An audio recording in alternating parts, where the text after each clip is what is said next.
This is LBC from Global, leading Britain's conversation with James O'Brien.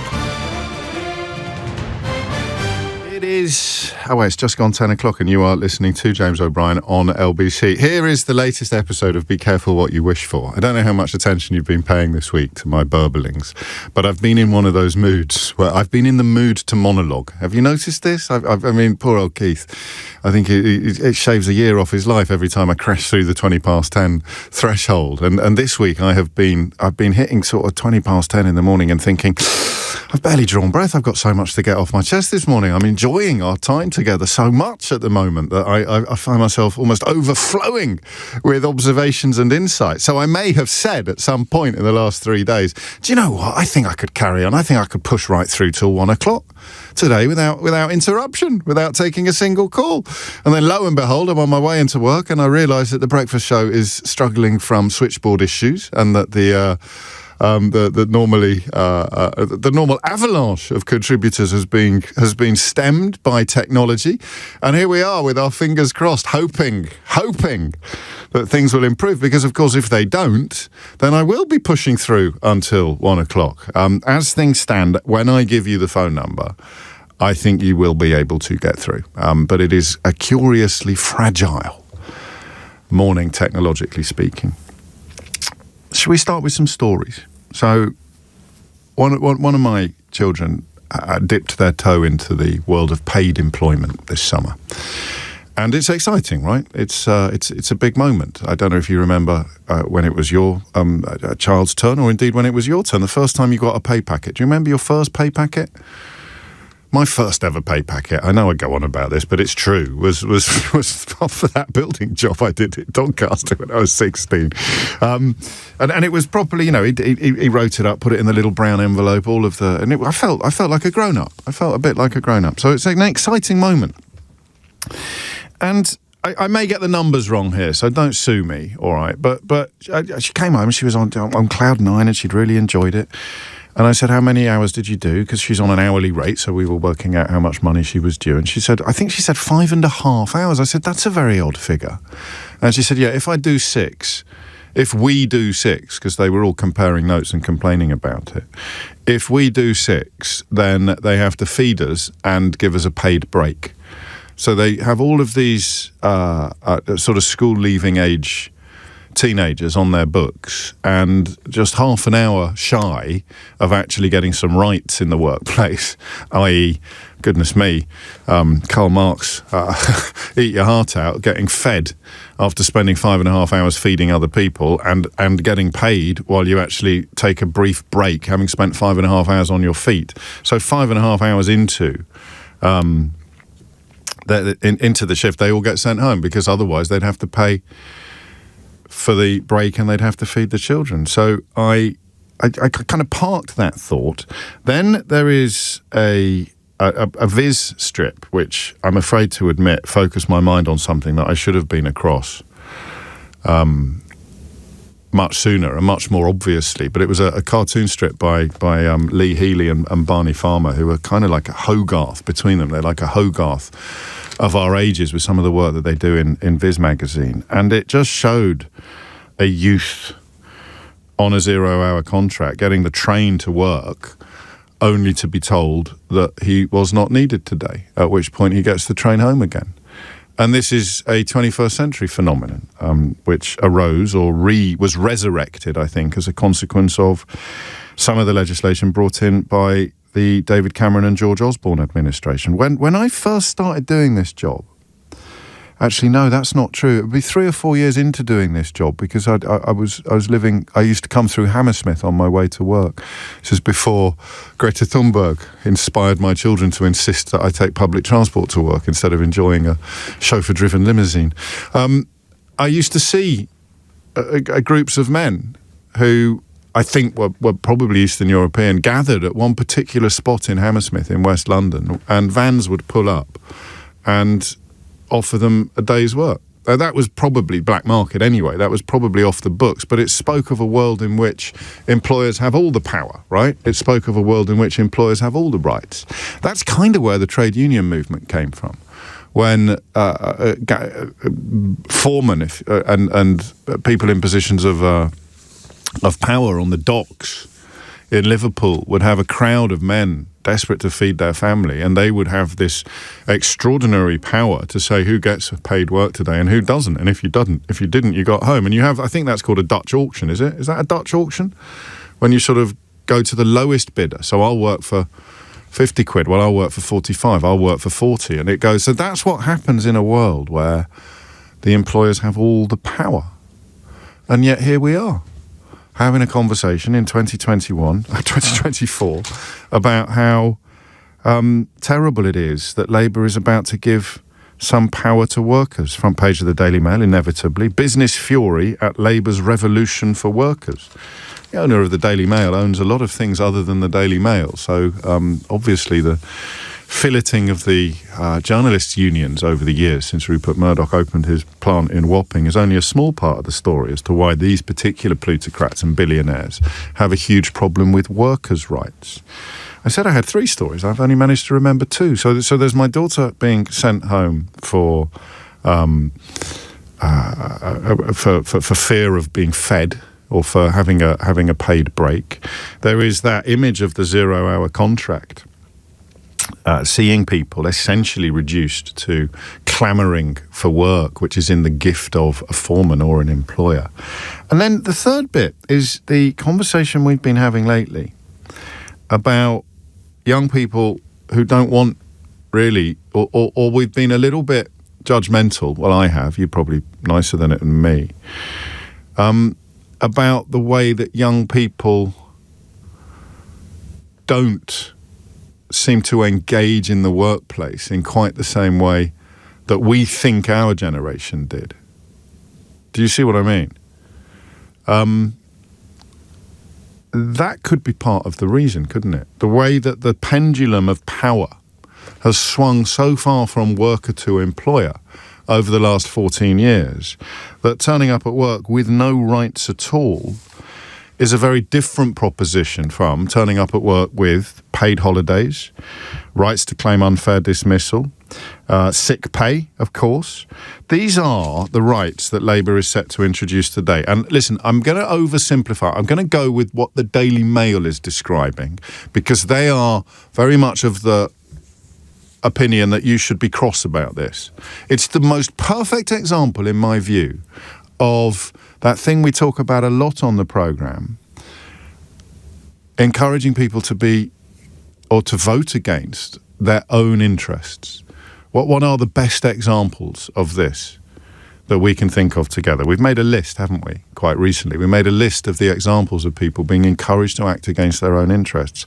I don't even know if these sort of things were on the lists. So this is the stuff you are supposed to be getting cross about today, okay?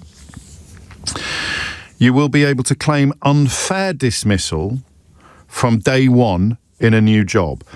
That's not quite as straightforward as it seems, because there will also be a statutory probation period of 9 months during which a boss will be able to get rid of a new recruit by simply saying it didn't work out. So the Daily Mail offers both of those as evidence of what the new rights involve, without apparently acknowledging that that opens the door to a degree of confusion and nuance. So at the moment, the third story was what you started telling me after David Cameron and George Osborne extended the period during which your new employer can fire you without just cause or without any reason whatsoever from 1 year to 2 years, like a sort of no-fault eviction for jobs, if you like.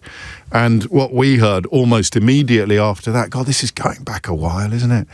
I was still wet behind the ears. What we heard almost immediately was of people being shown the door after 1 year and 364 days, in the most extreme examples, but after 1 year and 11 months. So imagine, if you like, the much bigger equivalent of the young person being sent home because they're about to qualify for a lunch and a paid break. So they just get sent home on that shift. Now imagine that as an entire job that you've been doing for a year and 11 months and 3 weeks. And as you reach the end of that period at which you will become an employee with rights, you get let go and replaced by somebody. So they start the clock again.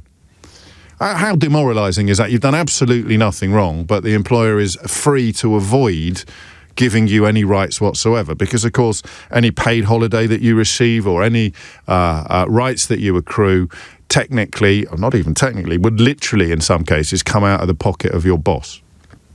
So that's your two things so far.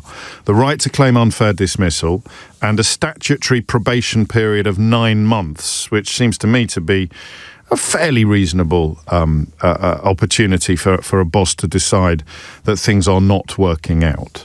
Then flexible working will become a default. So as everybody honest has discovered since the pandemic, working from home is now the new normal for many people. It's certainly a new and normal option for many, many people, but there could be some job sharing. Managers will be able to turn requests down, but they'll have to have reasons for doing so, which I've always thought was one of the most powerful employment rights available to ordinary workers. Your management has to have a reason for doing what it's done. You can't have a kind of 1970s parent approach to the workplace where you say, why have you done that, boss? And boss says, because I say so, or because I can. So if I say, can I work from home? And you say no, and I say why, and you say, because I don't like you, then you could get into trouble, albeit that, of course, taking action in this space can sometimes be easier said than done. You're going to get sick pay. If you're off sick for 3 days, you're going to get some sick pay. It's not much, but it's a hell of a lot more than you currently get, because under the current system, you can't claim sick pay on your first day of illness or your second or your third. You can only claim it on your fourth. And then you will also have an entitlement to some unpaid bereavement leave, paternity leave, and parental leave from day one in a job. I'll say that again, unpaid. So that is what you are supposed to be getting cross about, okay? Some sick pay when you're sick, some unpaid leave when you are bereaved or you have just become a father for the first time or a parent for the first time.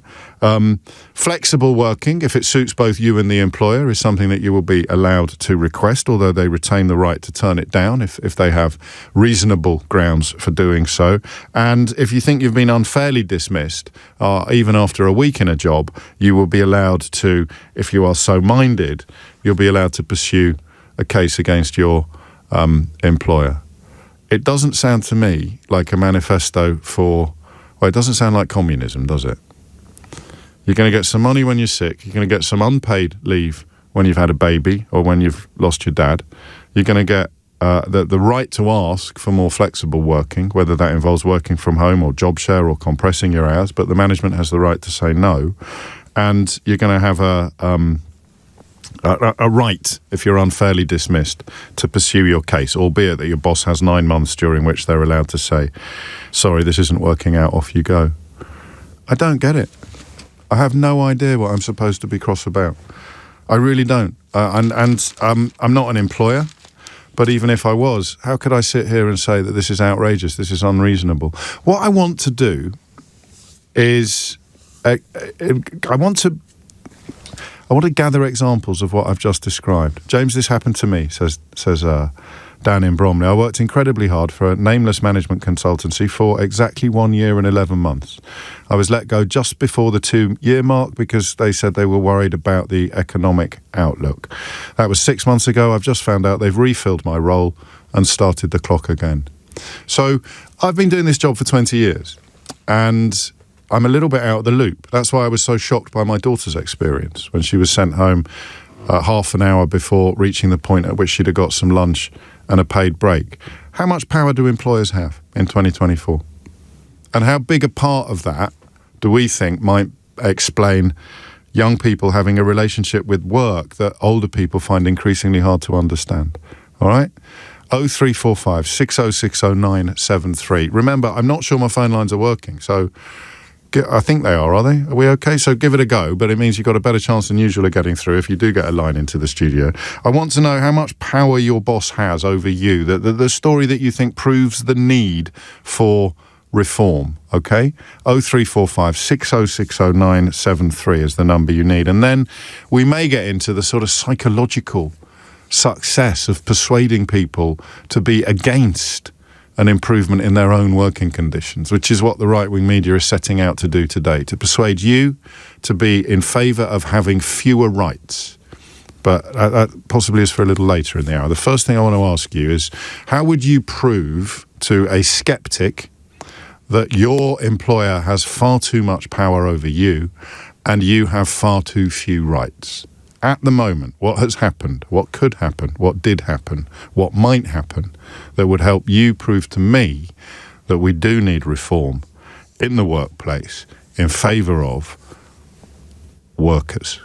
It's funny, isn't it? When they're banging on about immigration from a racist point of view, they're always talking about how ordinary workers need to be looked after, until a Labour government actually comes in with a legislative programme to improve the lot of ordinary workers, and suddenly the Daily Mail has an embolism. And all the useful idiots who told you Liz Truss would be great, Brexit would be brilliant, Boris Johnson was a stand-up guy and austerity was all Gordon Brown's fault. 0345 6060 973. Fingers crossed, eh? James O'Brien on LBC. Too many people are drawn into a race to the bottom, denied the security they need to raise a family, while businesses are unable to retain the workers they need to grow, said Deputy Prime Minister Angela Rayner. So the Labour Party this morning sets itself something of a tightrope. 28 measures in a bill described as the biggest upgrade to rights at work for a generation, but they are trying to cast themselves as a friend to both worker and employer. And I want to know how you feel about that. I mean, the problem now is if I say, imagine I did phone-ins about poor people and, for example, people who can't afford soap or people who can't afford heating, and I was built out of sort of Rupert Murdoch-shaped bricks, and then you would ring in and tell me how much you were struggling, and I would say, well, why don't you cancel your Netflix subscription, or why don't you get a better job, or why don't you use the value range in supermarkets? And yet somehow, if I was made that way, and I said, employers, give me a ring and tell me how bad this is for you, and then you'd ring in and talk to me about how, as an employer, the idea of having to pay people when they're sick, or the idea of having to let people have time off when they've just become parents was going to cripple your business. Somehow the same people don't then say, well, have you thought of being a better employer? Have you thought of making more money? Have you thought of eating fewer avocados? Have you thought of cancelling your Netflix subscription? It's really odd in this country how we think that in order to make the wealthy or the owning class thrive, we need to give them everything they ask for. And in order to make the working class, by which I simply mean working people who work for somebody else, in order to help them, we've got to take away stuff so that they are grateful for what they are left with. I think this is one of the most fundamental political issues of our time and all time. But it amazes me. It never ceases to amaze me that the mission to persuade people to be opposed to their own rights is usually so successful. Let's start in Bournemouth. Julie is there. Julie, what made you pick up the phone? Hi there. Hello. So it made me pick up the phone because you were talking about the year's service. Yes. So just a quick history. So I worked in HR for about 25 years. More recently, I was in a company, was on one of the leadership teams, and then was let go at 1 year, 11 months and 3 weeks. So you are literally the person I was just talking about. In theory, that was you in practice. Yes. So, and just to say, it kind of happens at all levels, from entry level, and I was like as senior as you can get. Yeah. And what is more galling is that because of that, I lost a £50,000 bonus. Wow. So it wasn't your performance that led to you being let go then, because you'd done enough to qualify for a bonus 6 months later, or even 2 weeks later. No, it was a accruing of shares. So you accrue shares from when you started.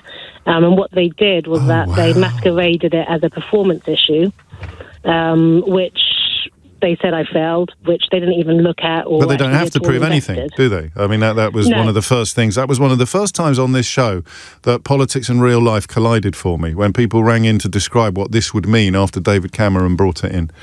Yeah, no, exactly. They didn't have to prove anything, but for some reason they went through this farcical thing.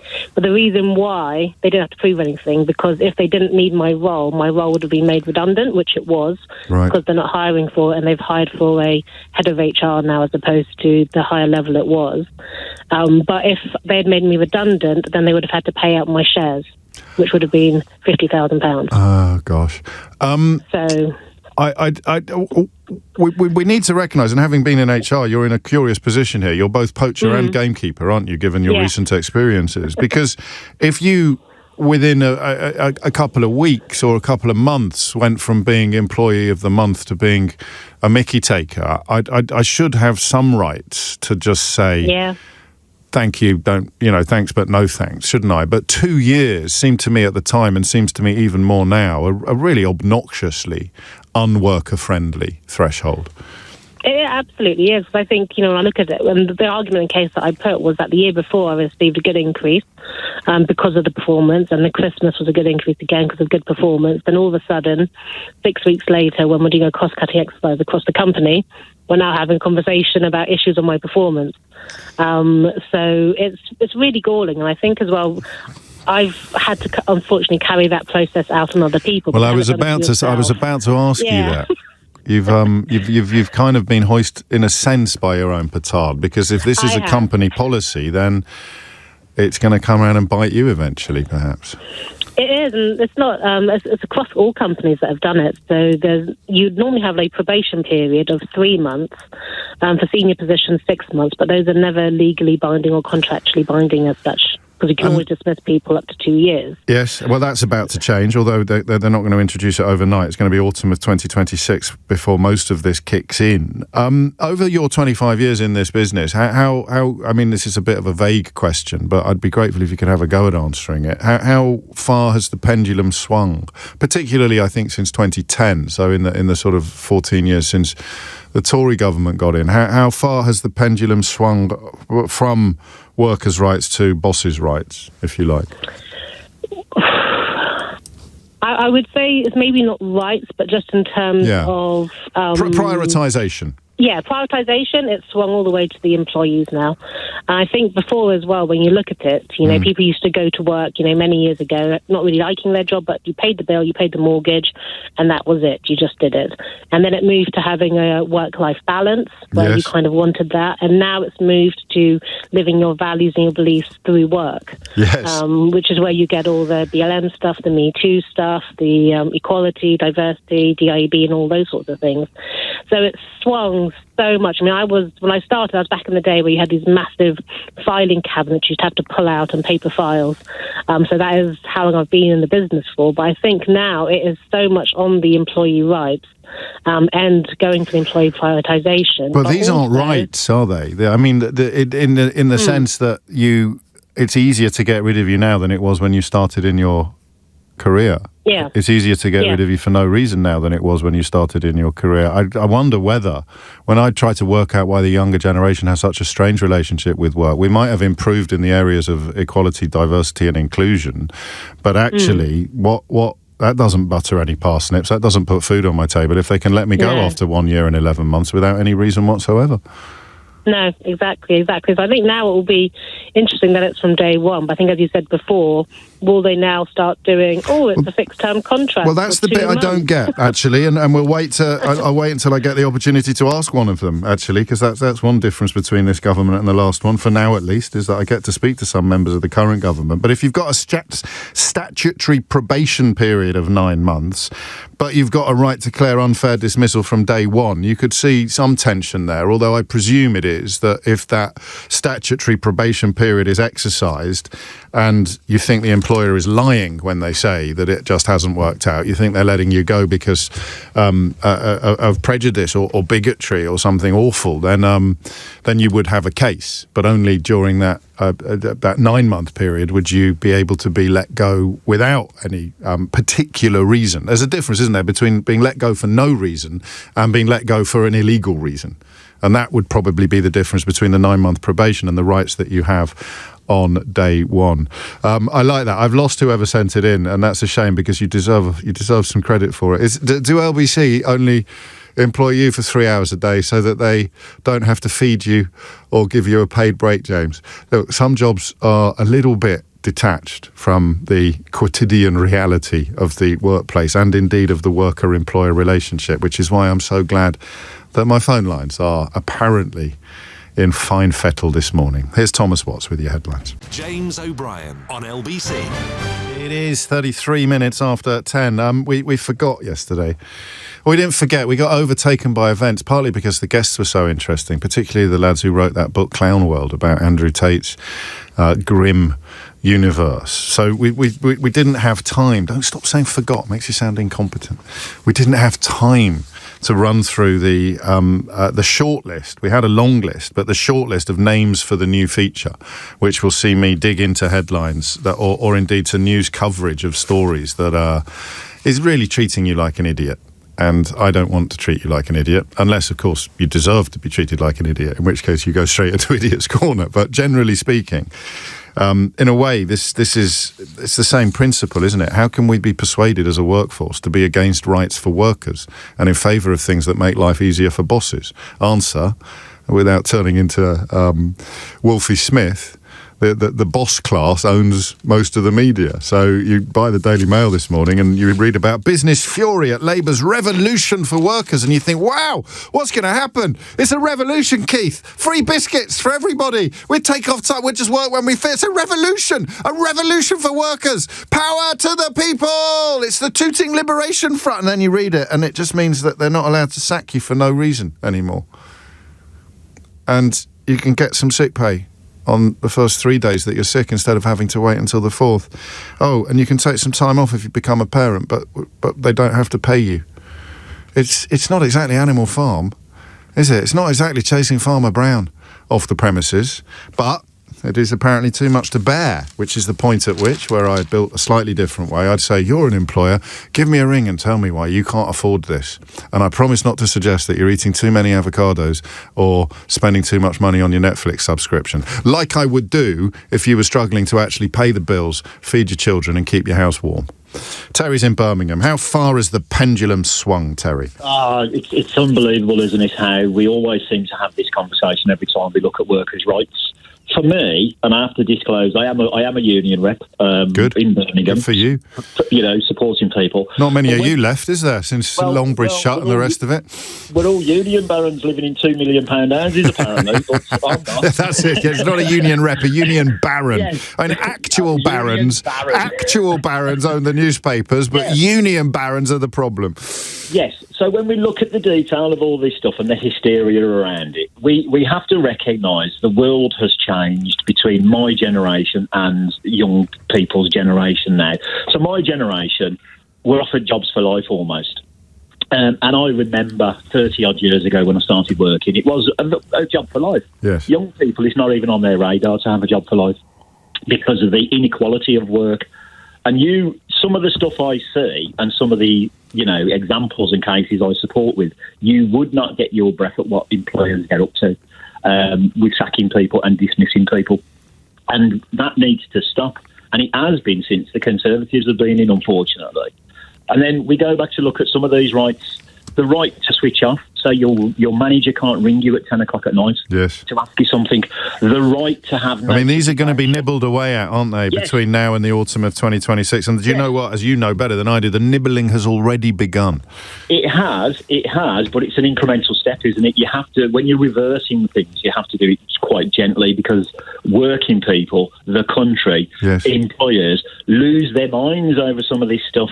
But it's like, the example is always this. If management come to me and ask me to do something outside of my work or my scope of work, I'm 62 years old, my house is paid for, my 3 children are all fully grown up and are adults. What could they do to me?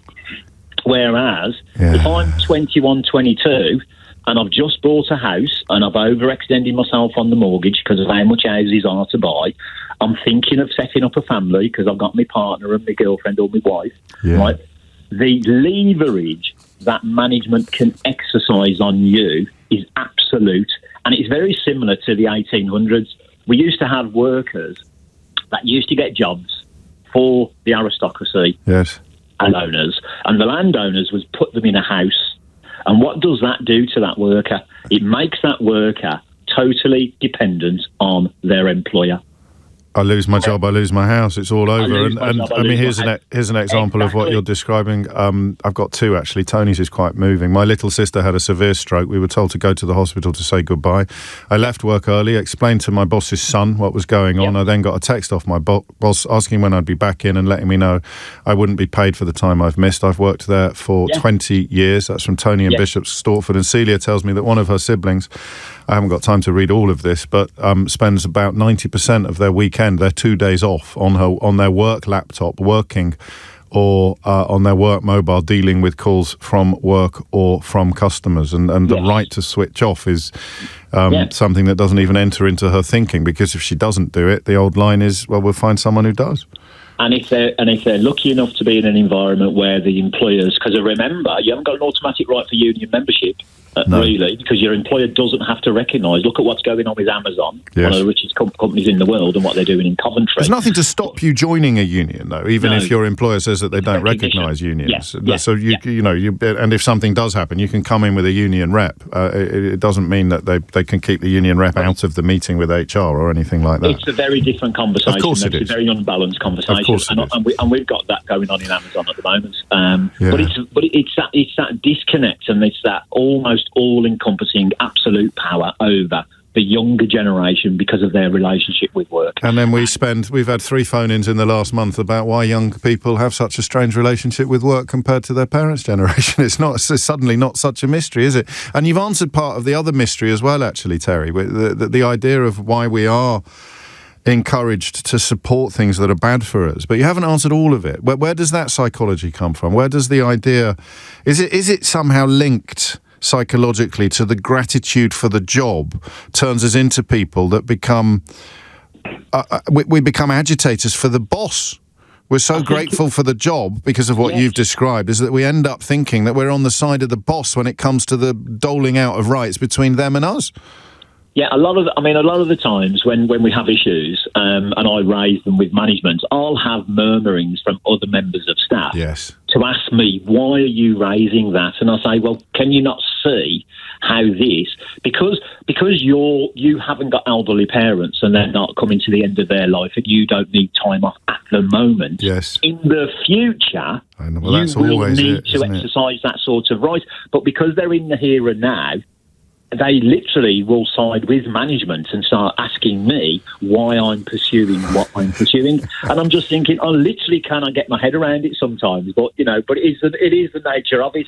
But I go back to my £5 million house and my very, my exuberant... I don't need rights. I don't need rights. And we're about to see that play out on a much bigger stage, actually, especially if Honest Bob Jenrick wins the Tory party leadership. We're going to see the European Convention of Human Rights move back into the political space, which is, if you're in favour of the abolition of that, that's great, as long as you're not a human. That's where it is. I don't need my rights protecting, so let's abolish the European Convention on Human Rights, or let's become like Belarus and Russia and actually pull out of it, because I don't need it. They're giving it to some Albanian burglar, so I should sacrifice all my human rights as well to make sure that he doesn't get any. It's the same logic. It's the same twisted logic. And it's probably the same people, actually.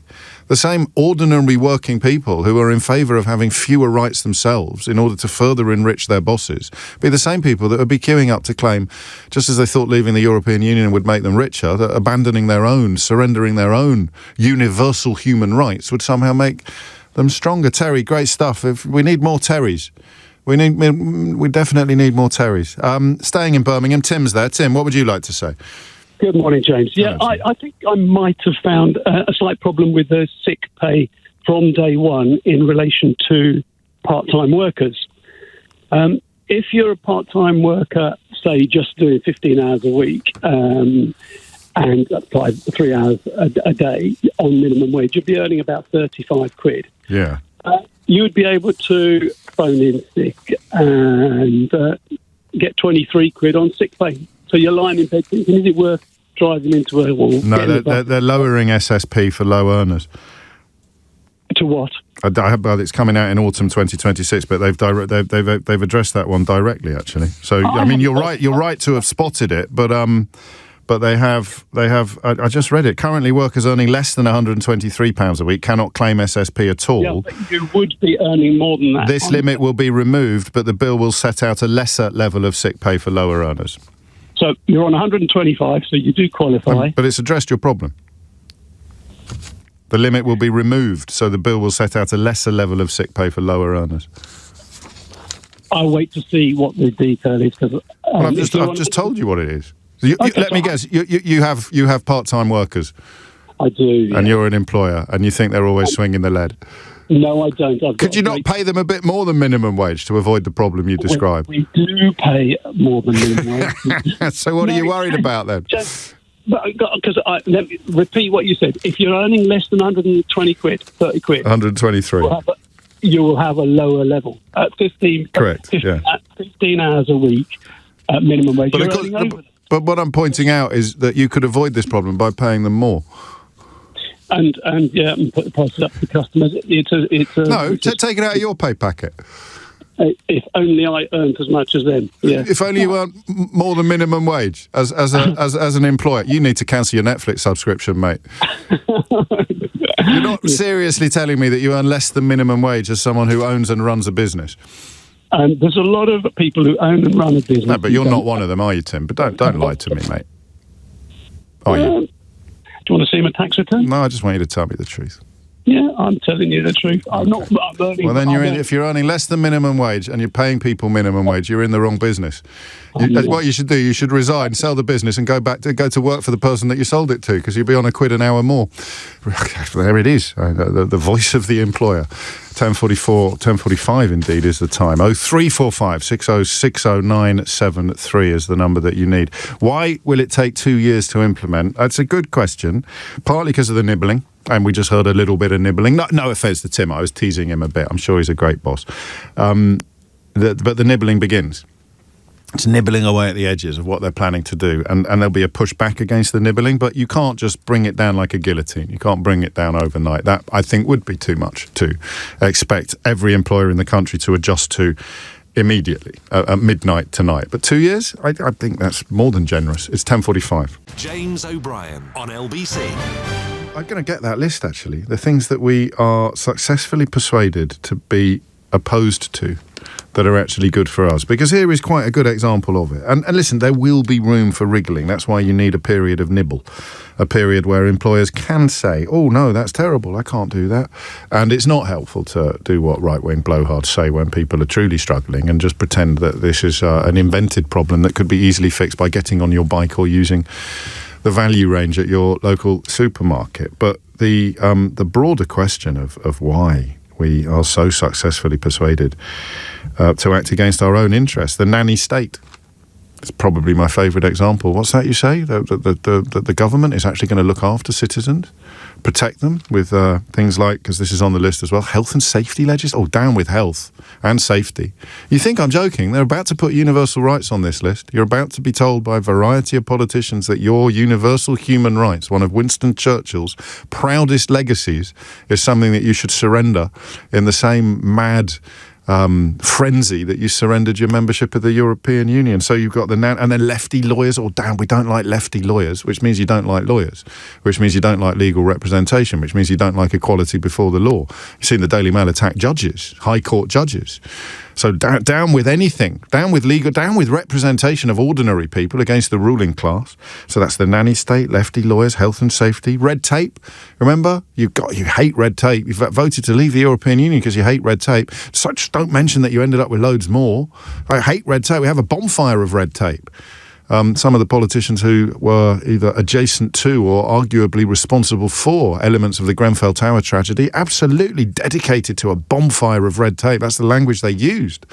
Although, mercifully, I don't think they continued to use it after there was a fatal fire caused in part by poor and low regulation, or indeed a bonfire of red tape, as its political supporters called it. And then you've got the politics of envy and champagne socialism, that beautiful pincer movement that doesn't let anybody anywhere complain about the status quo. Because if you've got a few quid and you've got a problem with it, you're a champagne socialist. And if you haven't got a few quid and you've got a problem with it, you're engaging in the politics of envy. So it's hardly a mystery, is it, that right-wing media thinks today they will be able to persuade you to be against having more rights for yourself in favour of making life easier for your employer.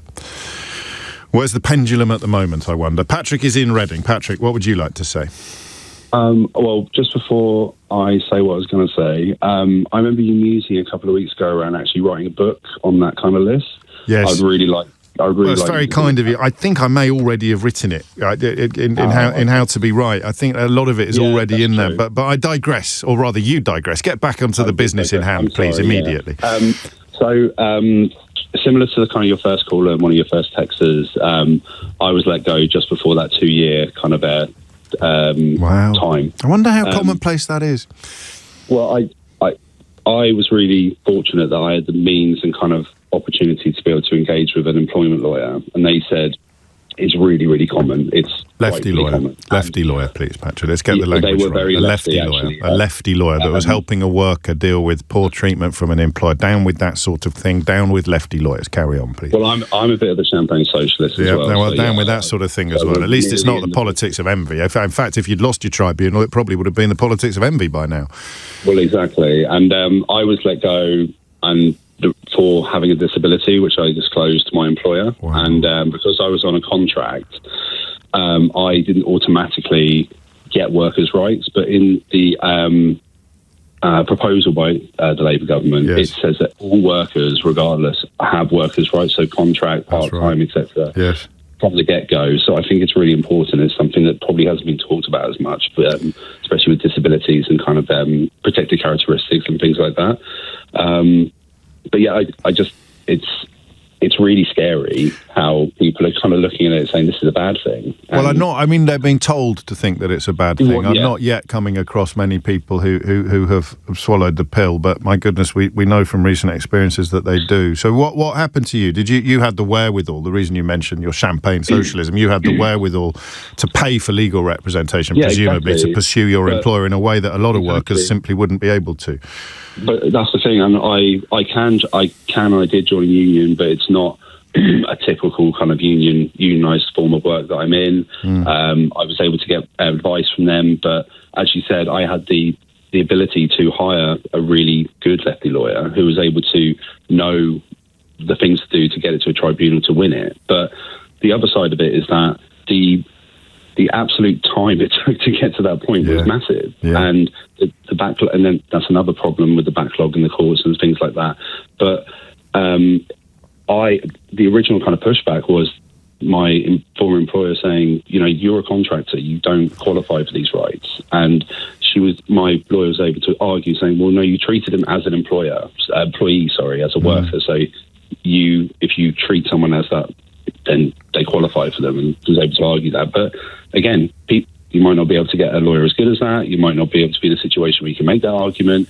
We had evidence where it showed that they actually did engineer my removal because of my disability as well. I'm sorry. All of that stuff. What a horrible experience for you. And that's why tribunals exist, exactly. Because there was a legal grey area that that was disputed. But this would remove elements of that grey area by affording the rights that you would have had as a salaried employee to all people in the contracting position that you describe. I mean, when you look at what they're calling the bill, an employment rights bill, the idea that you can whip up a section of the population to start shouting down with that sort of thing is simultaneously hilarious and horrifying, isn't it? Oh, what do you want? Fewer rights. When do you want them? Now.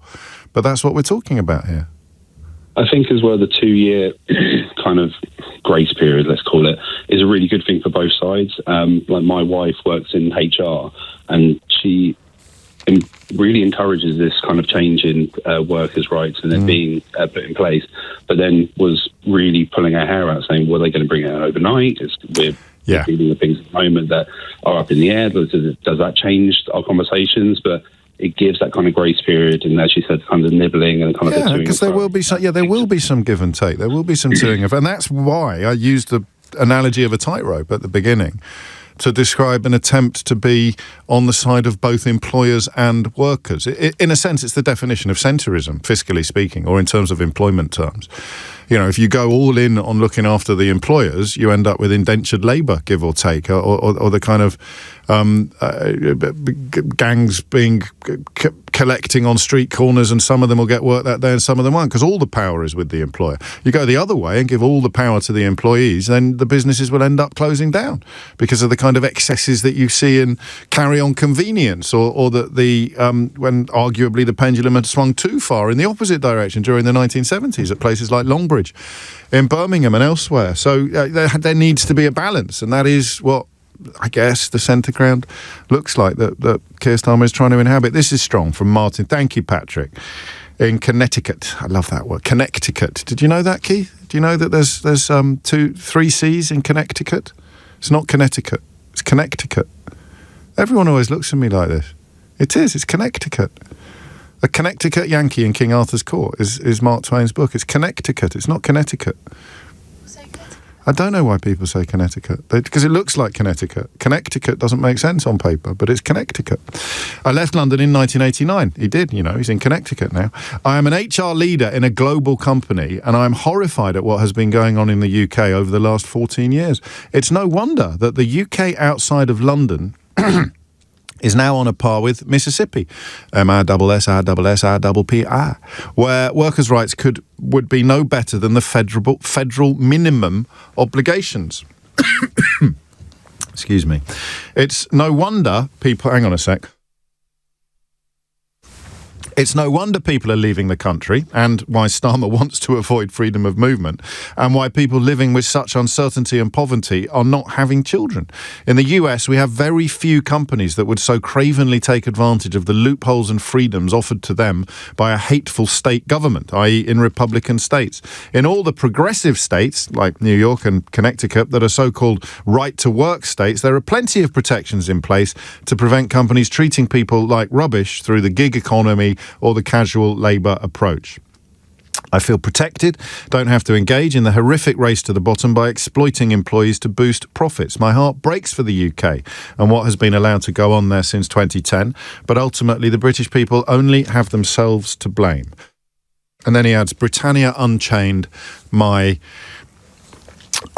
going to just slightly euphemise the word that he has deployed there. I'm going to say my backside.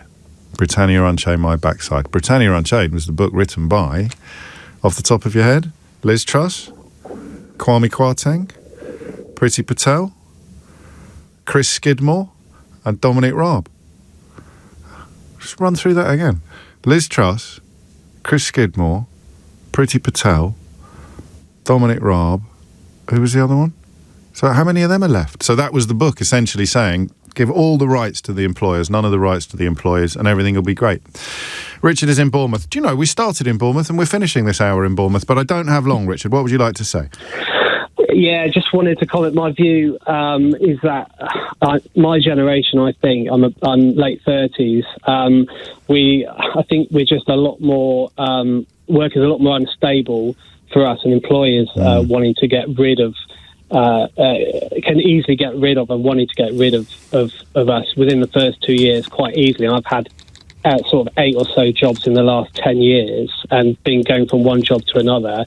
My dad, so almost as an occupational hazard, being let go just before you would qualify for full employment rights. Yeah, I mean, that's what it seems, because it was either through redundancy or it's just no reason given. And it's always around the same time scale, just before the 2-year mark.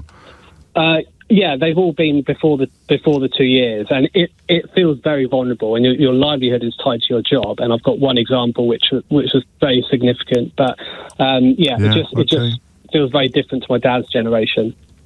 And that changes your relationship with work, and all the phone-ins that we've had about why that relationship has changed so much probably overlooked this element of the conversation to all of our detriment. Richard, thank you. So we'll have to wait and see. But what would you rather have? A government that's trying to improve the lot of the ordinary working person, or a government that's trying to make life easier for the boss?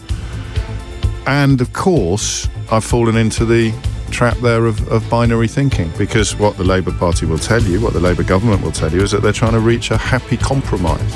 You know what I always say about the pendulum? I say it starts off here on this extreme and it swings through and it ends up on that extreme, but there's about 4 hours on a Wednesday afternoon where everything's perfect. I don't know where, I mean, that's a figure of speech, obviously talking about generational pendulum swings, but there is that little period where everything is just about right, and then the pendulum starts heading off too far in the other direction. Keir Starmer, perhaps naively, thinks that he can almost stop the pendulum from swinging. James O'Brien on LBC. It's 4 minutes after 11. A very good morning to you if you're just joining us. Mystery Hour on the way at 12, of course. But I am intrigued by the... Well, you're expecting me to talk about the Conservative Party leadership battle and the surprise failure of James Cleverly to make the final two. I think we filled our boots yesterday. And listen, I shouldn't do this, but you're not interested in it. When I say I shouldn't do this, because it's one of those very, very rare moments where even I can't get the phones to ring. Yesterday was just about okay, wasn't it? We were just about okay. I didn't do that thing where I say, no one's going to ring me on this, and I only ever do that when I need to make sure that you ring me. It's called reverse psychology, Keith. Did you know that? No one's ever going to ring me on this, and then the phones explode. On occasion, when it's come to the current state of the Conservative Party, I've had to sort of veer into that territory. Just to keep my inbox clear, I know that the second C in Connecticut is silent. I know you don't pronounce it, but it's there when you spell it. That's the thing that people always find surprising. It doesn't look right. Connect, it cut. You only ever see connect written down. The next thing you expect to see is for. Connect for, not connect, it cut. But I digress. I don't think you want to talk about that. So, I mean, let me run you through how we would have done it if we were going to do it as a topic. So I was thinking that we will alternate. We'll have to go a little bit binary, a little bit footballification. So we'd alternate Labour caller, Conservative caller, neither caller. So in neither, you could be a Liberal Democrat, you could be a Green Party supporter, you could be a truly floating voter, you might even be one of Nigel Farage's marks. But the point would be that you're either Labour or Tory, so one of them, SNP, of course, but that would be a slightly different Plaid Cymru, a slightly different dynamic, a slightly different equation. The call-in that I would have done would have been to try to alternate from Labour to Tory to none of the above, and whether or not having this last two would be good news for you or bad news for you. So it's down to the one who thinks that women shouldn't have maternity leave or thinks that women get too much maternity leave versus the one who gets angry about unaccompanied asylum-seeking 8-year-olds being able to see cartoons of Mickey Mouse while they have their situation surveyed. That's who it's between now. The one who thought that she became working class when she went to work at McDonald's, and the one that unlawfully helped a Tory party donor avoid £45 million worth of tax. That's your choice now. So if you're a Labour supporter, is that good, bad or indifferent? If you're a Tory supporter, is that good, bad or indifferent? And if you're a none of the above supporter, is that good, bad or indifferent? And I don't think you'll be interested in that. I really don't. You know? I just think that something about it was very, very funny briefly yesterday when it looked as if James Cleverly's supporters had voted tactically to try to influence who he would be up against in the final round, and they completely muffed it up because he ended up not being in the final round himself. But then you discover that Grant Shapps was running his leadership campaign, so it's hardly a surprise. If I had to give any advice to any politician ever who had hopes of advancement, I would say don't put Grant Shapps in charge of your leadership campaign. Don't put Grant Shapps in charge of anything. Don't go near Grant Shapps. Don't acknowledge the existence of Grant Shapps. If James Cleverly had not had anyone running his leadership campaign, he might have actually got through to the final round. Not that shiny-faced Shapps will be in any way perturbed, or his self-esteem will not be in any way dented. So I just don't think that the Conservative Party leadership campaign is of interest to anybody, really. I think that, as we saw yesterday, the possibility of it coming down to the final two, can I say nutters? Is nutters an acceptable word these days? Not really. Nut cases? Fruit and nuts? Nut clusters. Nut clusters. Coming down to the final two eccentrics. Weirdos. Jenrick and Badenoch are both weirdos. Cleverly wasn't a weirdo. There you go. Didn't he even say that the party has to be less weird? So James Cleverly stands up at the Tory party conference and says, we need to be less weird. And the Parliamentary Conservative Party responds by saying, oh, no, we don't. It's Jenrick and Badenoch in the final round. I'm not doing reverse psychology. I'm not talking about how little you want to talk about this, expecting you to ring in. If I was doing that, I'd now say, but you don't want to talk about this. Unless, of course, you do, in which case ring me. But I'm not doing that. I'm moving on. I'm explaining why we're not doing something that you were expecting me to do, because I care about you. And I take on board your comments and maybe not your criticisms, but certainly your comments. Because I want to talk about something completely different. If you are buying, I like introductions like this. If you are buying a sausage roll at Greggs, ordering a pint at a Green King pub, or speaking to someone in a call centre at Severn Trent Water, there is a fair chance that you will be served by a former prisoner. This is, if you like, the Timpson effect. Timpson became the company most readily and immediately associated with the idea of helping former prisoners back into the workplace. There's a charity called Regenerate that aims to do much more. It's not just former prisoners, it's anybody with a criminal record being helped into the workplace. Wincanton do it, the logistics provider. Timpson, the key cutting specialist. And I don't know if you've listened to my full disclosure interview with James Timpson, but they do way more than key cutting, and that company owns way more than Timpson's. They're little things. Do you know, talking about the relationship between employer and employee in the last hour, it doesn't have to be legislated for.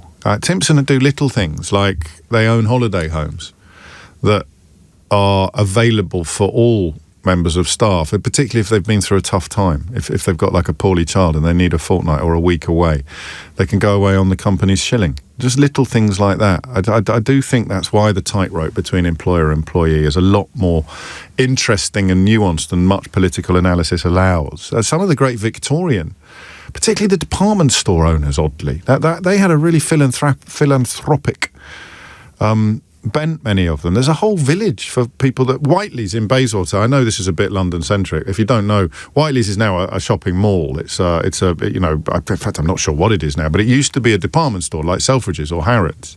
And William Whiteley, who I think was shot by his illegitimate son.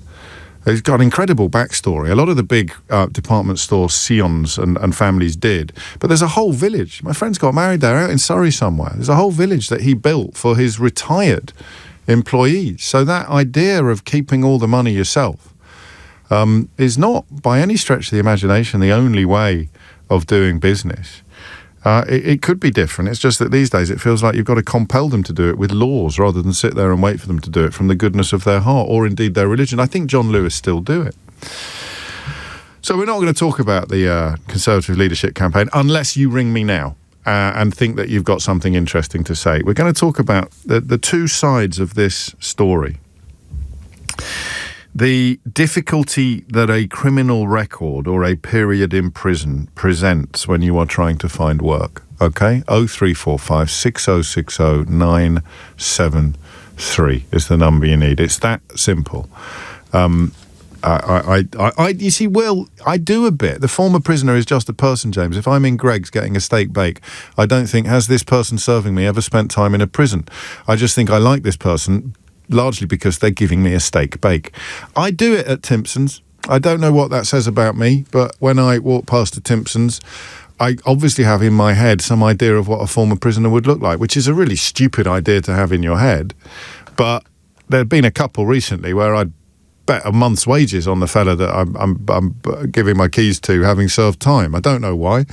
Possibly, having love and hate tattooed on their knuckles or something like that. But I'm indulging in lazy stereotypes. The point is this. I don't think William is right. I do think that when you are told that these companies are employing former prisoners, it changes the way that you approach these companies. For me, in a positive way. I am more likely to take my business, for good or for ill, to a company that is trying to help people into the workplace who wouldn't otherwise be getting helped into the workplace.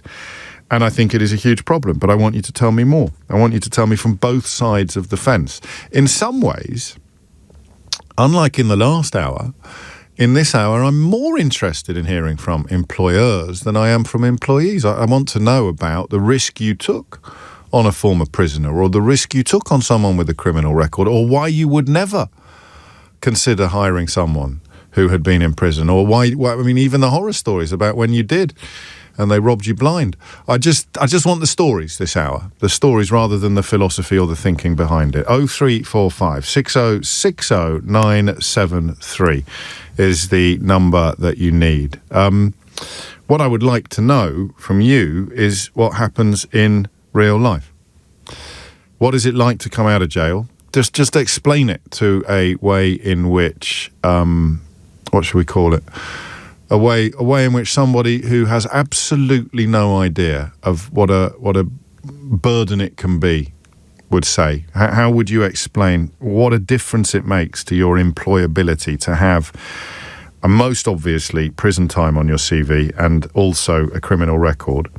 And then as an employer, if you've gone down this path, perhaps and even ideally to your own surprise, just give us an idea about what happened. 0345 6060 973 is the number that you need. And the statistic that surprised me, but this would include unexpired cautions and non-prison sentences, as in not, being handed down a punishment or a conviction that didn't lead to imprisonment. But what percentage of the working age population do you think has a criminal record? Do you want to do multiple choice, or do you want to have a guess straight off the top? Just we do it straight off the top.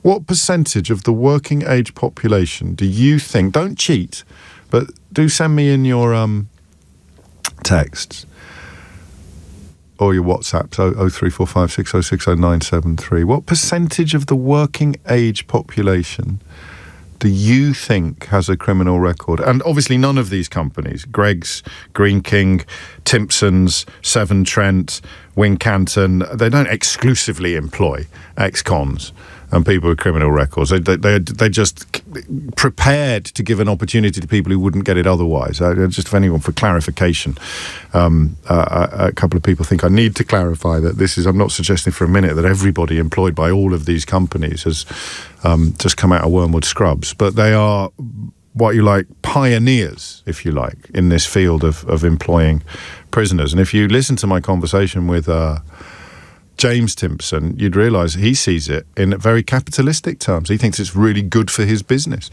In fact, that quid pro quo, that relationship between employer and employee, becomes stronger if you feel a proper debt of gratitude to your employer for having gone above and beyond what they are required to do. So it's oddly relevant to the conversation we had in the last hour. So far, and I don't know how interesting this is, hardly anybody is even close to the correct percentage of the working age population that has a criminal record.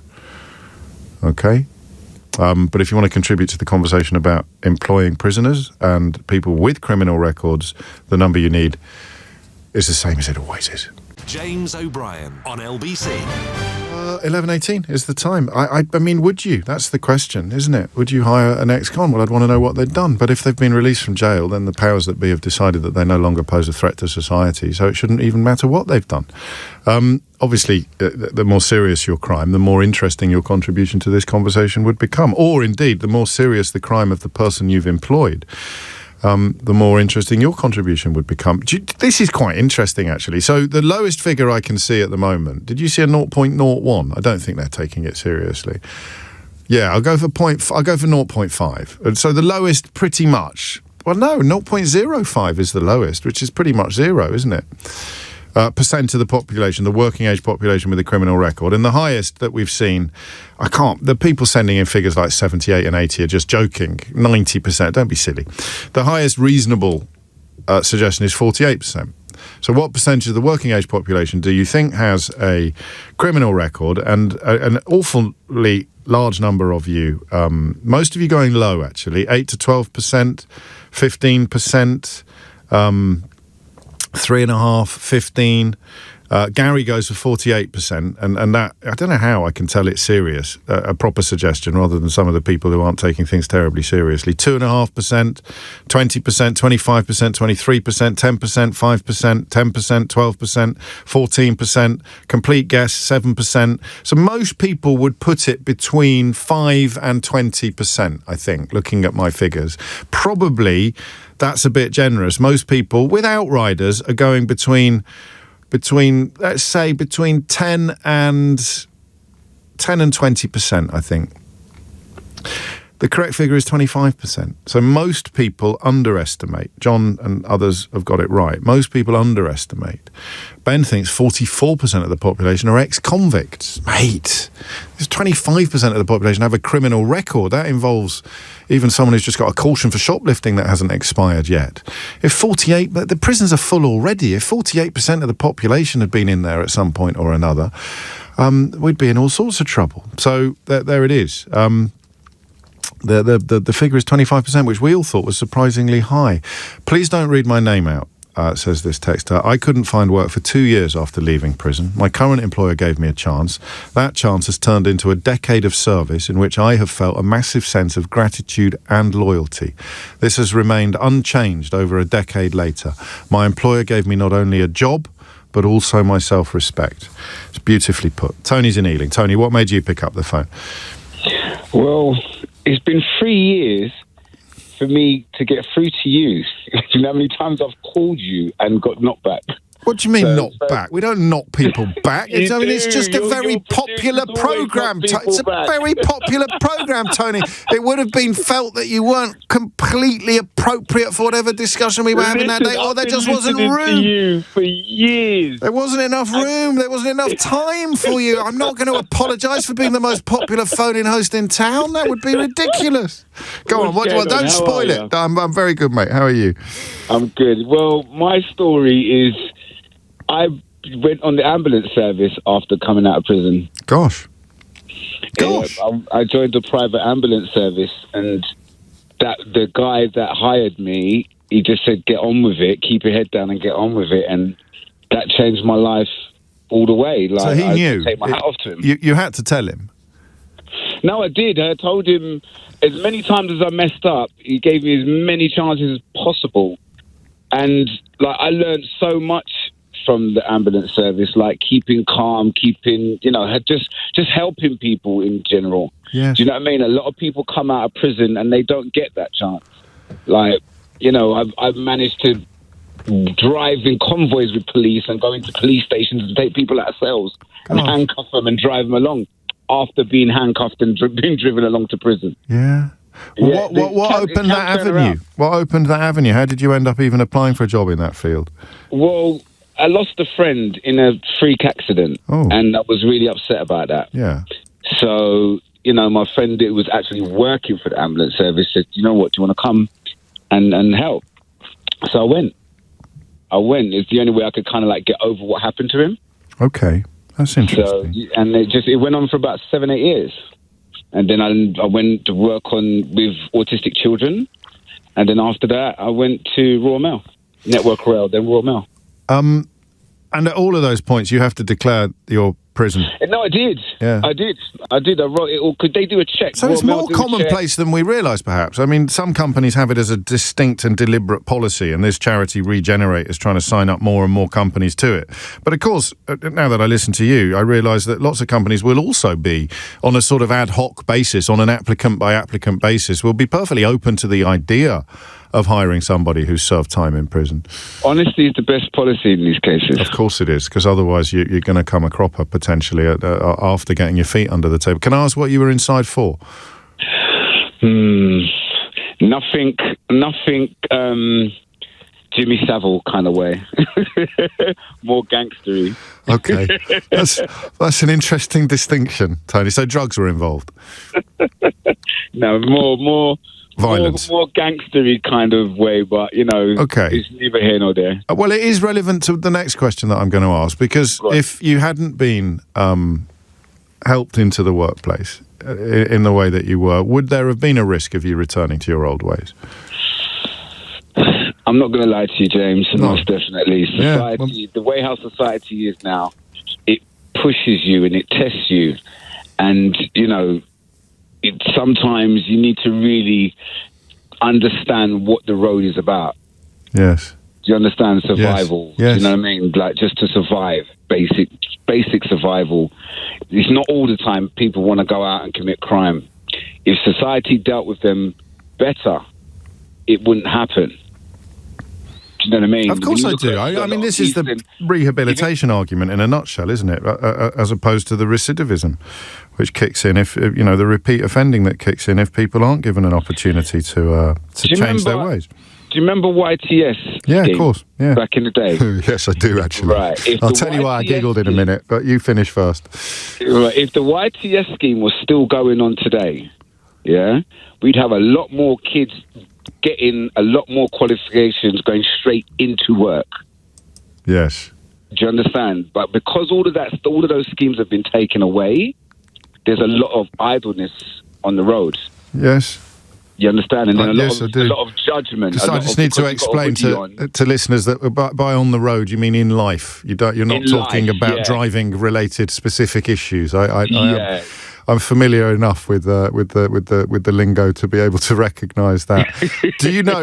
Seeing as you've been waiting so long to get on, I feel that you deserve some special treatment. So I'll treat you to one of my all-time anecdotes. I applied for a YTS in 1990. Do you know what I applied to be? No, I wouldn't. Maybe a radio presenter. Don't be ridiculous. Don't be ridiculous. I'll give you a clue. I applied for a youth trainee scheme at the West Midlands Safari Park. What, you wanted to work in a zoo?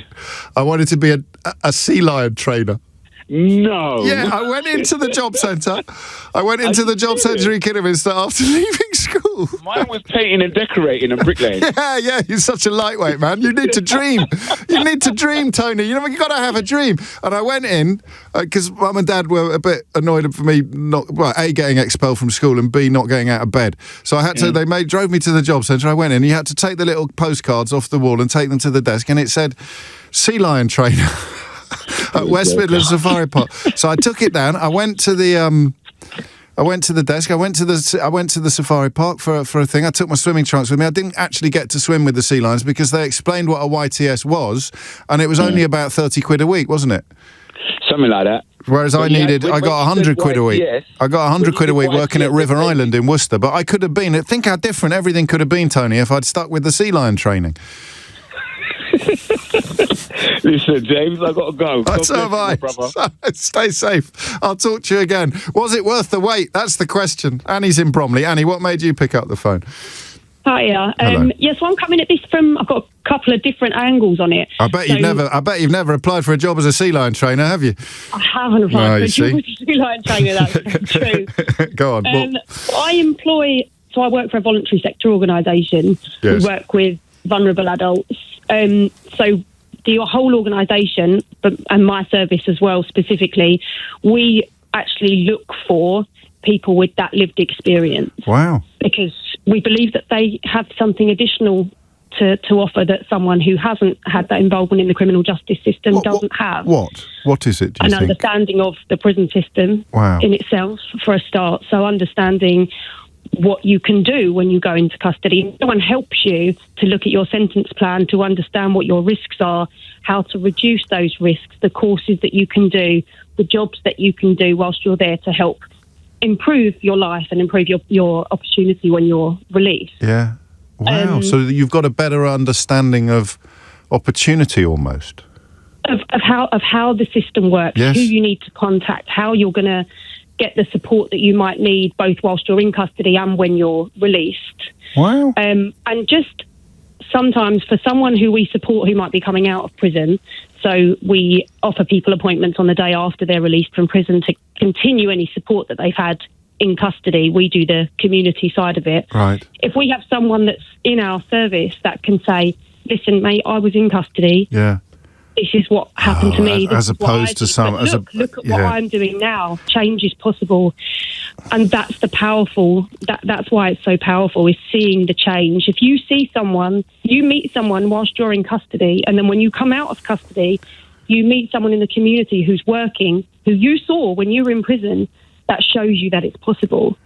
Because a lot of the time people don't see that they have any other choice.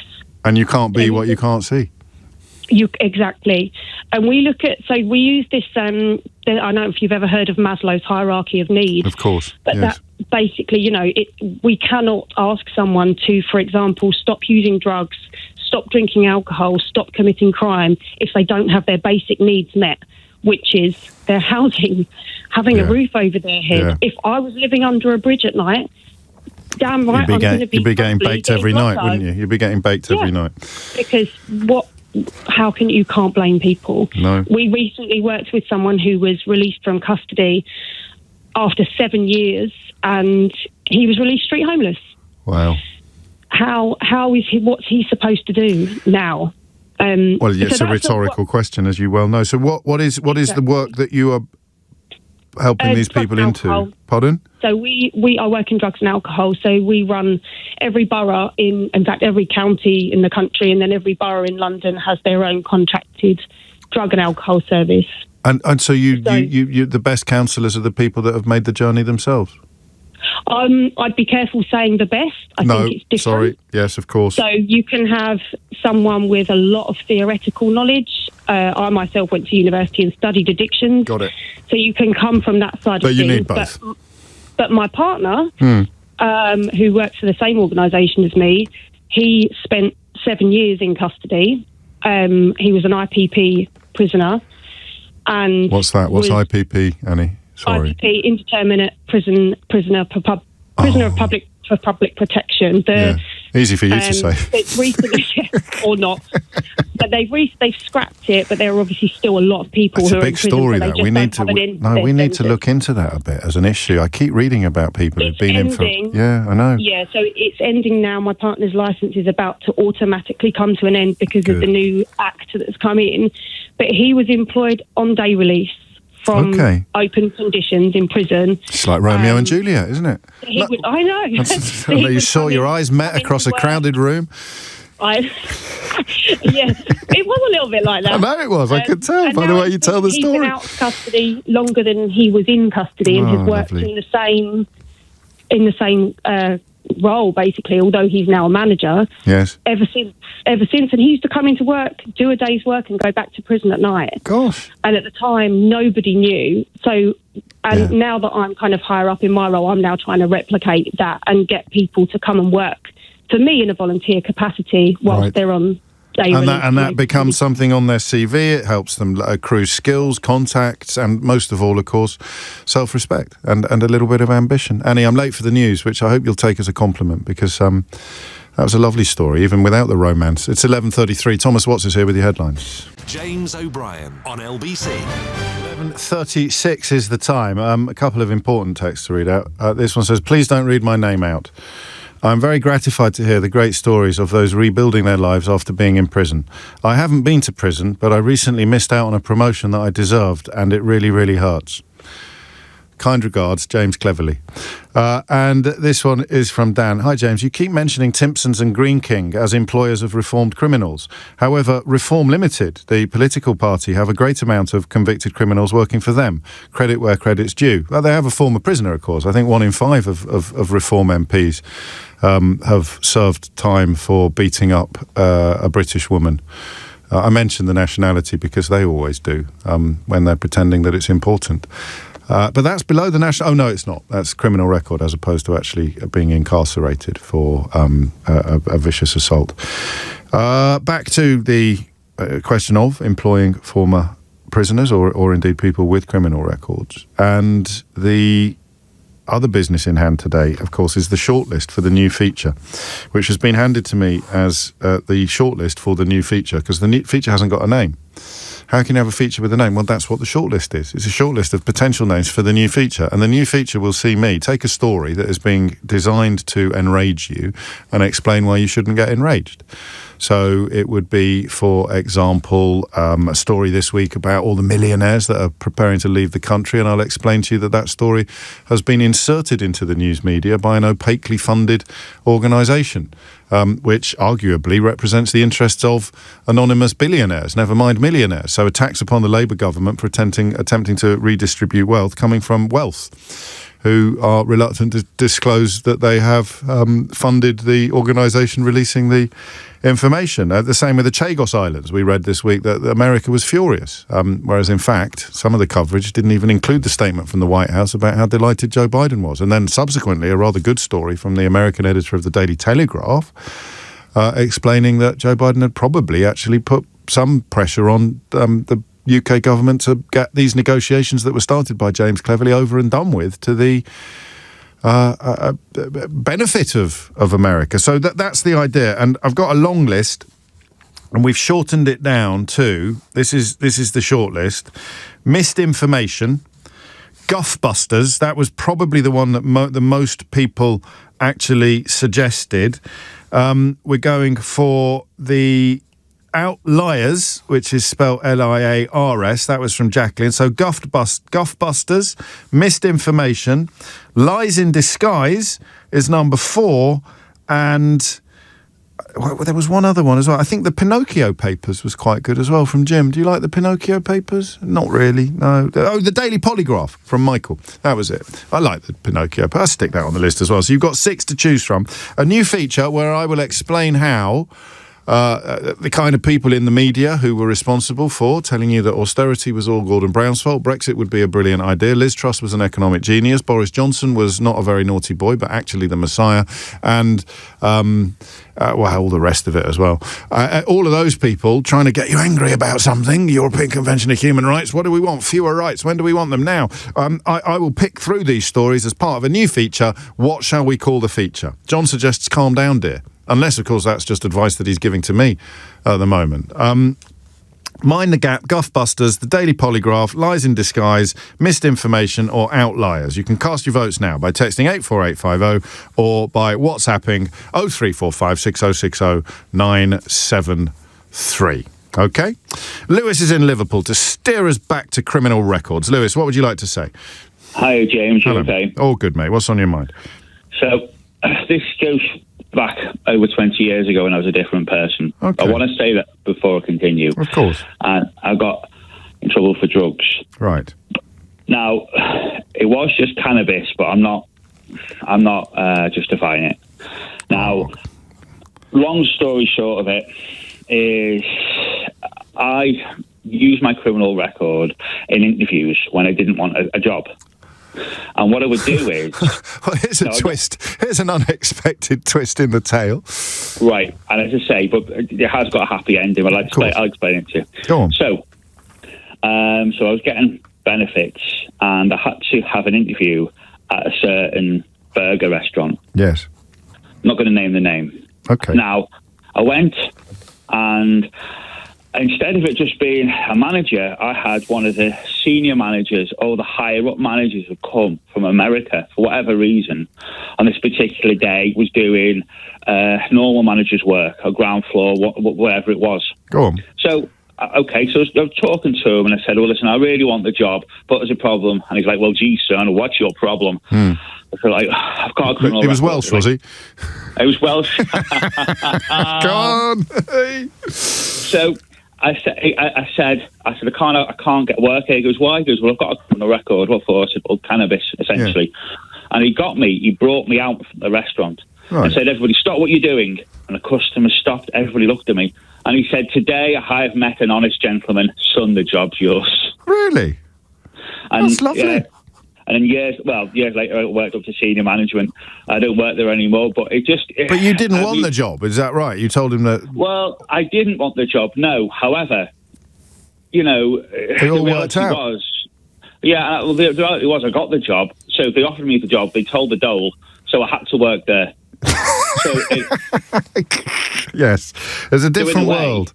A different world. I mean, this is in the days where you could actually survive on the combination of dole and housing benefit or income support. Well, I mean, that's a discussion for. I don't really want to discuss that, but it was a little bit different. As I say, it was just over 20 years ago. And that is it. So that one person, you didn't serve time inside, did you, for cannabis even then? Or did you? So we're talking quite large quantities then. We're not just talking about a crafty smoke around the back of the bike sheds. I was addicted to it. You see, I think a lot of people all right, I'm not saying everybody's different. And a lot of people sort of think that you can't get addicted. You can. You can become dependent, certainly. I don't know. And a chemical addiction as well, of course. Well, you do become mentally addicted to it. You can do. Yeah, but not everybody does, but some people do. Which is why Cannabis Anonymous exists. But anyway, we are, as you say, veering away from the original territory. If that person hadn't taken a punt on you, then your life could have gone in entirely the wrong direction. And I think probably for the best, not at the moment hearing stories from employers who gave someone a chance and lived to regret it. That I don't know that is necessarily a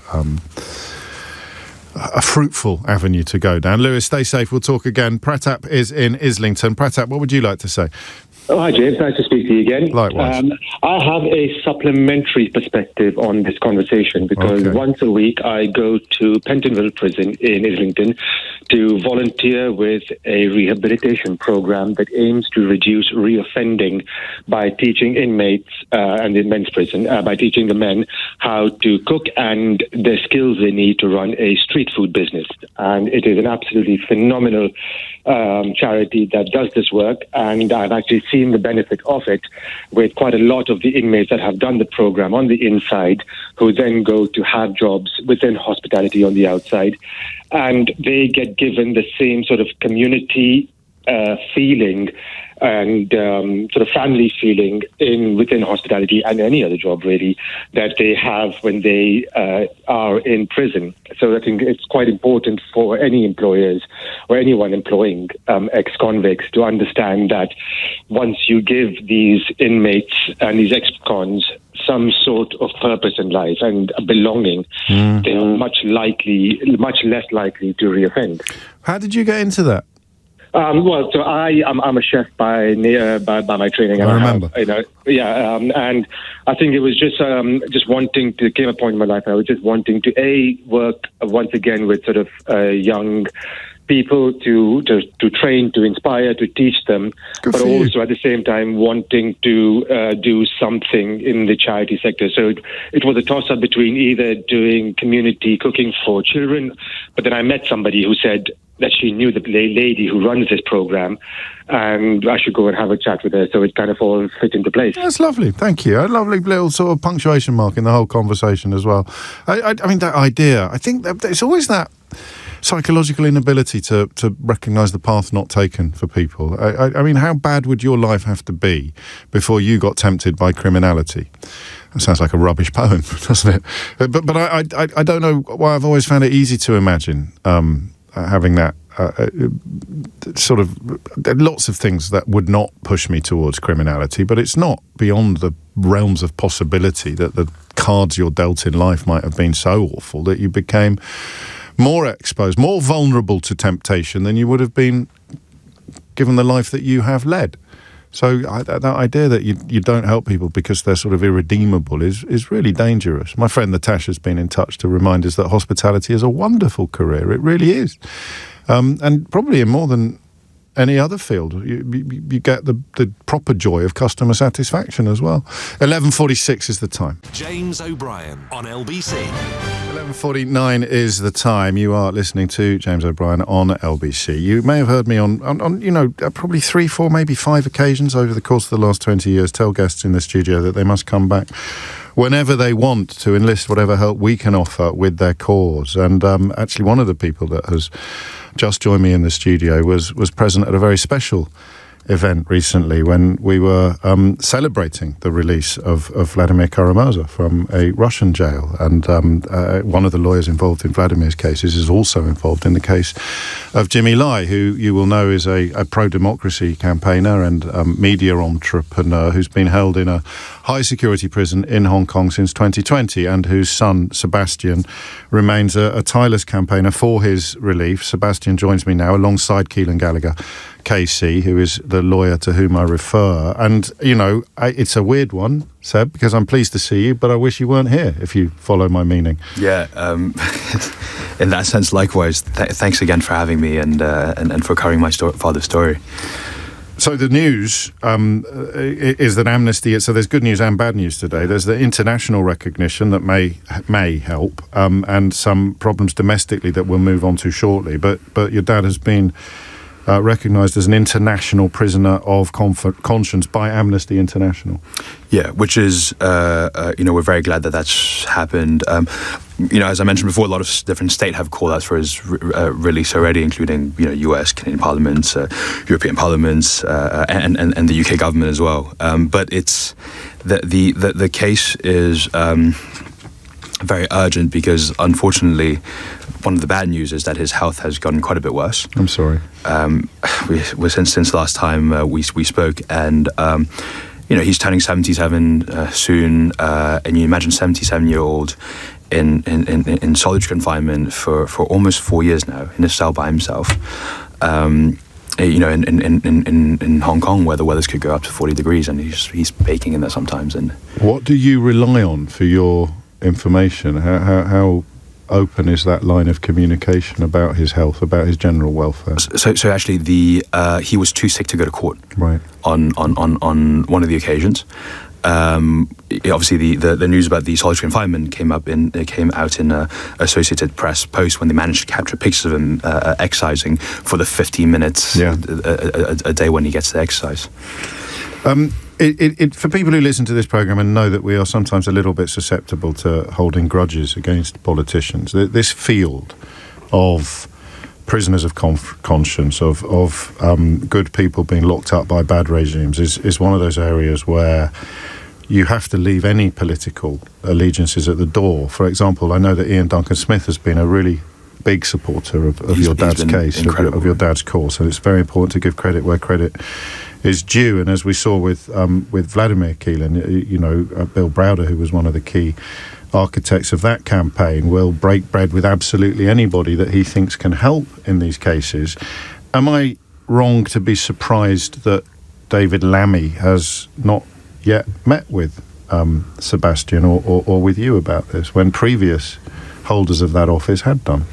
So first thing to say, of course, is that this is not a party political issue. Precisely. The support we have... David Cameron as well has been active in Vladimir's case. And I imagine there's not many topics on which Ian Duncan Smith and Baroness Helena Kennedy agree. Correct. But certainly this issue is one. And we find the same, for example, the Canadian Parliament, every single MP, every single senator unanimously voted for a resolution saying that Jimmy Lai should be immediately and unconditionally released.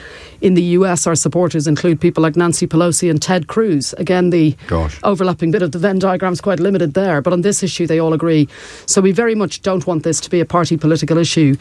We did have strong support from Labour in opposition, both from David Lammy and from Catherine West. Yes. And indeed, this time last year at the Labour Party conference, you might recall that David Lammy welcomed Nazanin Zaghari-Ratcliffe and Richard Ratcliffe along to say that Labour was going to take a very strong stance in relation to political prisoners and British nationals detained abroad in government. Now, we know they're a new government. They've had a number of months to get their feet under the table. We're 4 months in. We haven't yet met with David Lammy. We've made crystal clear that we expect to see the Foreign Secretary to discuss this case and how we can secure Jimmy Lai's release prior to any trip to Beijing. And of course, we saw reports last night suggesting that the Foreign Secretary may be travelling to Beijing as early as next week.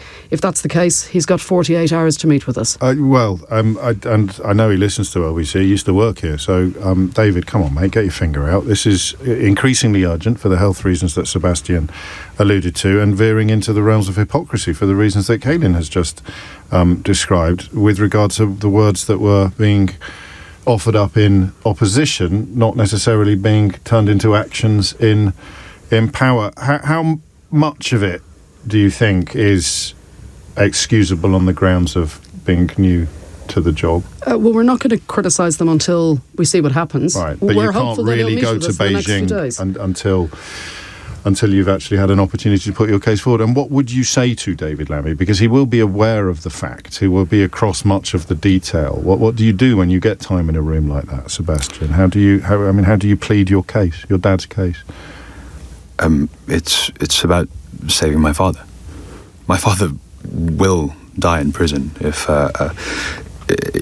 something isn't done urgently. If the UK doesn't, if David Lammy doesn't take this case with the utmost priority, and I want him to bring my father home, bring my father here in the UK, where he could retire, spend time with his family, play with his grandchildren, go to the markets and just have the life that this man deserves, a life that he could have had, but he decided to stay in Hong Kong when it mattered, because he knew that by staying he would act as a lightning rod for his staff, and he stayed there to defend his staff, and now I really wish David Lammy defends him and helps him come back.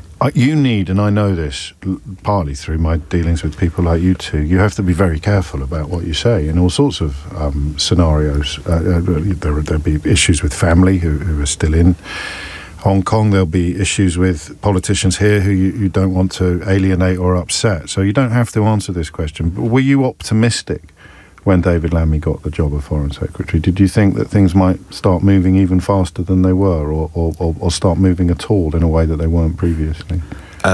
I was optimistic. Yeah, I met David Lammy when he was Shadow Foreign Secretary, and I truly believe that he is a good man and wants to do the right thing. And in this case, it's a very simple case.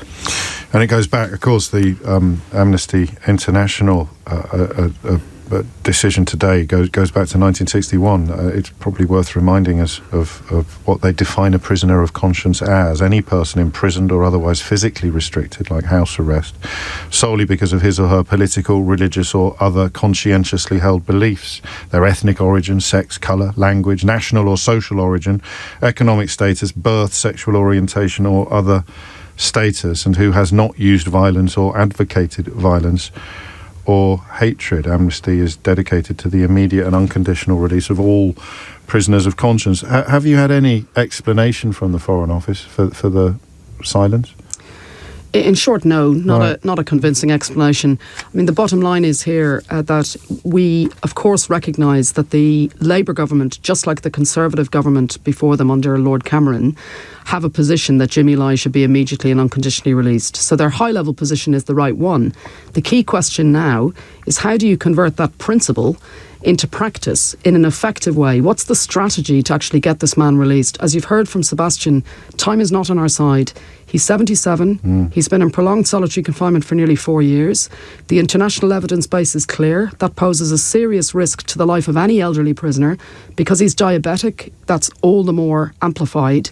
And frankly, we're worried that this brilliant British man, prisoner of conscience, is going to die in prison before the strategy gets ironed out by the Labour government. So more needs to be done quickly. Yeah, well, more needs to be done quickly, and you could start with a simple enough meeting with you two, couldn't he, really, David Lammy? Certainly, as you say, before making any of these mooted visits to Beijing or these sitting down with senior Chinese politicians. Keelan Gallagher, thank you always. Sebastian, as ever, I wish you well. You know that I do, but I wish that you weren't in the situation where you need to take me up on that offer of always having a microphone ready for you when you want to plead your father's case. God bless. Thank you. Thank you. It is coming up to 12 noon. You are listening to James O'Brien on LBC. Lai, if you're interested in finding out more about Jimmy's case, it's spelled L-A-I, so just a simple Google of Jimmy Lai, L-A-I, will give you access to all the information you need to understand why this is such an extraordinary case and why David Lammy's lethargy is so disappointing for so many people. It's 12 noon. James O'Brien on LBC. 3 minutes after 12 is the time. And talk about change of gear. So we move now to the funniest part of the week, or the most reliably funny part of the week. We do occasionally surprise ourselves with the laughs that we have together, but not very often. It's Mystery Hour, your weekly opportunity to achieve the sort of satisfaction not ordinarily available anywhere else on your radio dial. And you've got a chance to get through. 2 phone lines free at the moment, which is what happens if we take a guest in that last section of the previous hour, because I, particularly if we're having a conversation as important as that one, I feel it might be a little bit inappropriate to start geeing you up for the fun and frolics that follow on a Thursday afternoon. So if you've got a mystery that needs solving, a riddle that needs unravelling, an enigma that needs addressing, then you know what to do. The number remains the same, and if you hear somebody else ask a question to which you know the answer, because of course you're never, ever, ever allowed to look stuff up, then you ring in and provide it. My favourite contribution of the day will win a Mystery Hour board game, which is a lovely bit of kit. Hours and hours and hours of fun for all the family. You can adapt it as well. You don't even need to play the board game. You can just use the question cards for a sort of a game in the car or when you're on the move. And you can find the full terms and conditions for the competition at lbc.co.uk. And you can find out more about the game itself at mysteryhour.co.uk. It's all there. That's it, I think. That's all the terms and conditions are at lbc.co.uk. You can buy the Mystery Hour board game at mysteryhour.co.uk. The phone number is 0345 6060 My inbox is full of guffbusters at the moment, although missed information is in a close second place. I think we'll crack on. We'll start with David, who is in Cambridge. David, question or answer? Hello, James. It's a question. Carry on. So my question is, when we talk about the composer Ludwig van Beethoven, we refer to him by surname, which is Beethoven. However, when we speak of the painter, Vincent van Gogh, we say Van Gogh. We do. So my question Van is... Gogh. Why is it... Yeah, well, Van Gogh. Van Gogh. My question is, why is it not Van Beethoven, or why is it not... Well, why do we not just say Gogh, or Goth? Goth. That's Welsh. That's Welsh. Well, one is German and one's Dutch. That was one of my previous thoughts, is that Beethoven himself was German, but I believe he has Dutch heritage. My other thing was that, could it just be personal preference that Beethoven just went, call me Beethoven? Call me Beethoven, or... Beethoven is already quite a big name. It's already got 3 syllables, whereas Van Gogh just sounds wrong, doesn't it? That fantastic artist, Gough. Vincent Gough, Vinnie Gough. Does that Van Gogh? I mean, I don't know. That's a great question, actually. That's really got me thinking. It was one that my wife asked me, because we started watching the Ludwig drama series on BBC. David Mitchell's what do you think of it? It's very good. Is it? Where are you up to? I finished it. No, stop. I'm only in 3. I'm up to 3. I just did the one in the hotel. I finished it. That's all I'm going at. Okay. And you still love it? Oh, I can't wait. I think it's one of the best things that's been on in a long time. Did you watch Professor T with Ben Miller? I didn't. It's on my list. But mate, I tell you, if you like Ludwig, you'll love Professor T. These shows are like someone has read my mind and made television detective dramas that are designed to delight me. I love them both to pieces. But if you haven't watched the other one, you'll love it. Trust me. So you're watching Ludwig with David Mitchell, one of the best things this year so far on the telly box, and you thought to yourself, why? Or she thought to herself, why is it Van Gogh and not Van Beethoven? Absolutely. That's literally, we just sat in front of it, and I thought, I'm not going to put my phone in front of me and Wikipedia it. I'm going to call up Mystery Hour. I might not have found it, even. I mean, we're leaving Van Morrison out of it for now, are we? Yeah, for now. Okay. And Van Damme. I was watching the old episode of Friends the other day that Jean-Claude Van Damme pops up in, and that's a classic as well. But I digress. You I watch too much telly? I know. Why is it Van Gogh and not Van Beethoven? 0345 6060 973. Elliot is in Perth in Australia. Crikey, Elliot, question or answer? Hello, mate. Question, please. Carry on. Can you redonate an organ that's been donated to you? I wouldn't have thought so. I mean, technically you might be able to try, but I can't imagine the circumstance would ever arise where you needed to. Yeah, I'm thinking it probably would get a bit, not messed up in the transition. But the amount of drugs and stuff that you need to take in order to accommodate a new... So has anyone, has the same organ ever been in 3 people, is what you're asking? Yeah. I need to rephrase that. I need to rephrase that But part of me thinks, surely not. Surely that can't happen. But then another part of me thinks, medicine, it's proper good nowadays. And has the same organ ever been transplanted really twice? That's the phrase we're looking for. I very much doubt it. And then we've got that. No, stop it now. That's enough. And all right. Has the same organ ever been transplanted twice? And if not, would it even be possible? 0345 60 60973. Thank you. A filthy mind, the lot of you. Absolutely disgusting. That's just vile. James is in Southampton. James, question or answer? Question for you, James. Carry on. I was going to ask this on election day, but I was terrified of setting off your purder paranoia. Oh, thank you for not doing that. Yes. Asked something different that day. Yes. So when a general election is called and Parliament is dissolved for 5 weeks, I believe. Yes. What do all the House of Commons staff do for those 5 weeks? So you've got the clerks who sit in front of the Speaker, Black Rod, all those kind of people that work in the Palace of Westminster. They can't just be given annual leave. 5 weeks off, because otherwise during that period... Oh, no, we didn't have general elections. It's just the Tories couldn't sort themselves out, could they? So that... No, I mean, there'll be some jobs that need to be doing. So the tourists are still visiting, aren't they? And things like that. I suppose, yeah. You need to keep it open. The MPs might still be in their offices doing constituency work. No, possibly, yeah. I don't want to go down some rabbit hole and set off the right-wing nutcases. I know they're doing nothing at the taxpayer's expense for 5 weeks. Well, I think the left wing would be perfectly entitled to be cross about that as well, were it true. Yeah. But we shall. So what happens when they call a general election? You get 5 weeks. Parliament is dissolved for 5 weeks. What do the people who work there all the time, as in the people who don't need to be elected to do their jobs, what do they do during that period? Can't be a holiday, surely not. They get recess, don't they? Yeah, you're on. 03456060973 is the number you need. Robert's on good form today. Deliberately good form. A lot of you enjoying the accidental good form that we stumbled into a few moments ago. He says, George Michael sang about an organ being donated twice. Last Christmas, he gave away his heart, and the very next day they gave it away. It's a very good point, isn't it? Gareth is in Lowestoft. Gareth, question or answer? Good afternoon, James. First-time caller with a question, please. Welcome, Gareth. What is your question? So I've noticed that dogs tend to go round and round in circles before they either lay down or do their business. Yes. And I wondered why. I think I know. Have we not done this before? I've heard a couple of theories, so we'll give it a go. Well, I think we've done this. I don't know if there is a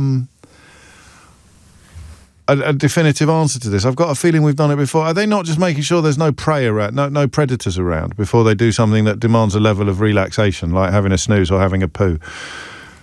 But why would they then do it on a concrete patio or a wooden? Well, because it's evolution. It's an evolutionary reflex. So they're just going to do it. Anyway, checking for snakes. Possible. I don't know if we're going to get any of those in my lounge. With a lot of animal behaviour issues, it is, for rather obvious reasons, impossible to go definitive. Do you know what the obvious reasons are? The ones I've heard, the one you've just suggested, the other one is aligning with the magnetic field, but then I'd expect them to all end up pointing the same way, and they don't. That's bonkers. It's definitely not that. But can you work out why it's almost impossible to ever go fully definitive on questions like this, Gareth? The matter or variety of everything, probably. No. Don't enlighten me. You can't ask the dogs. Yeah, good point, well made. Thank you.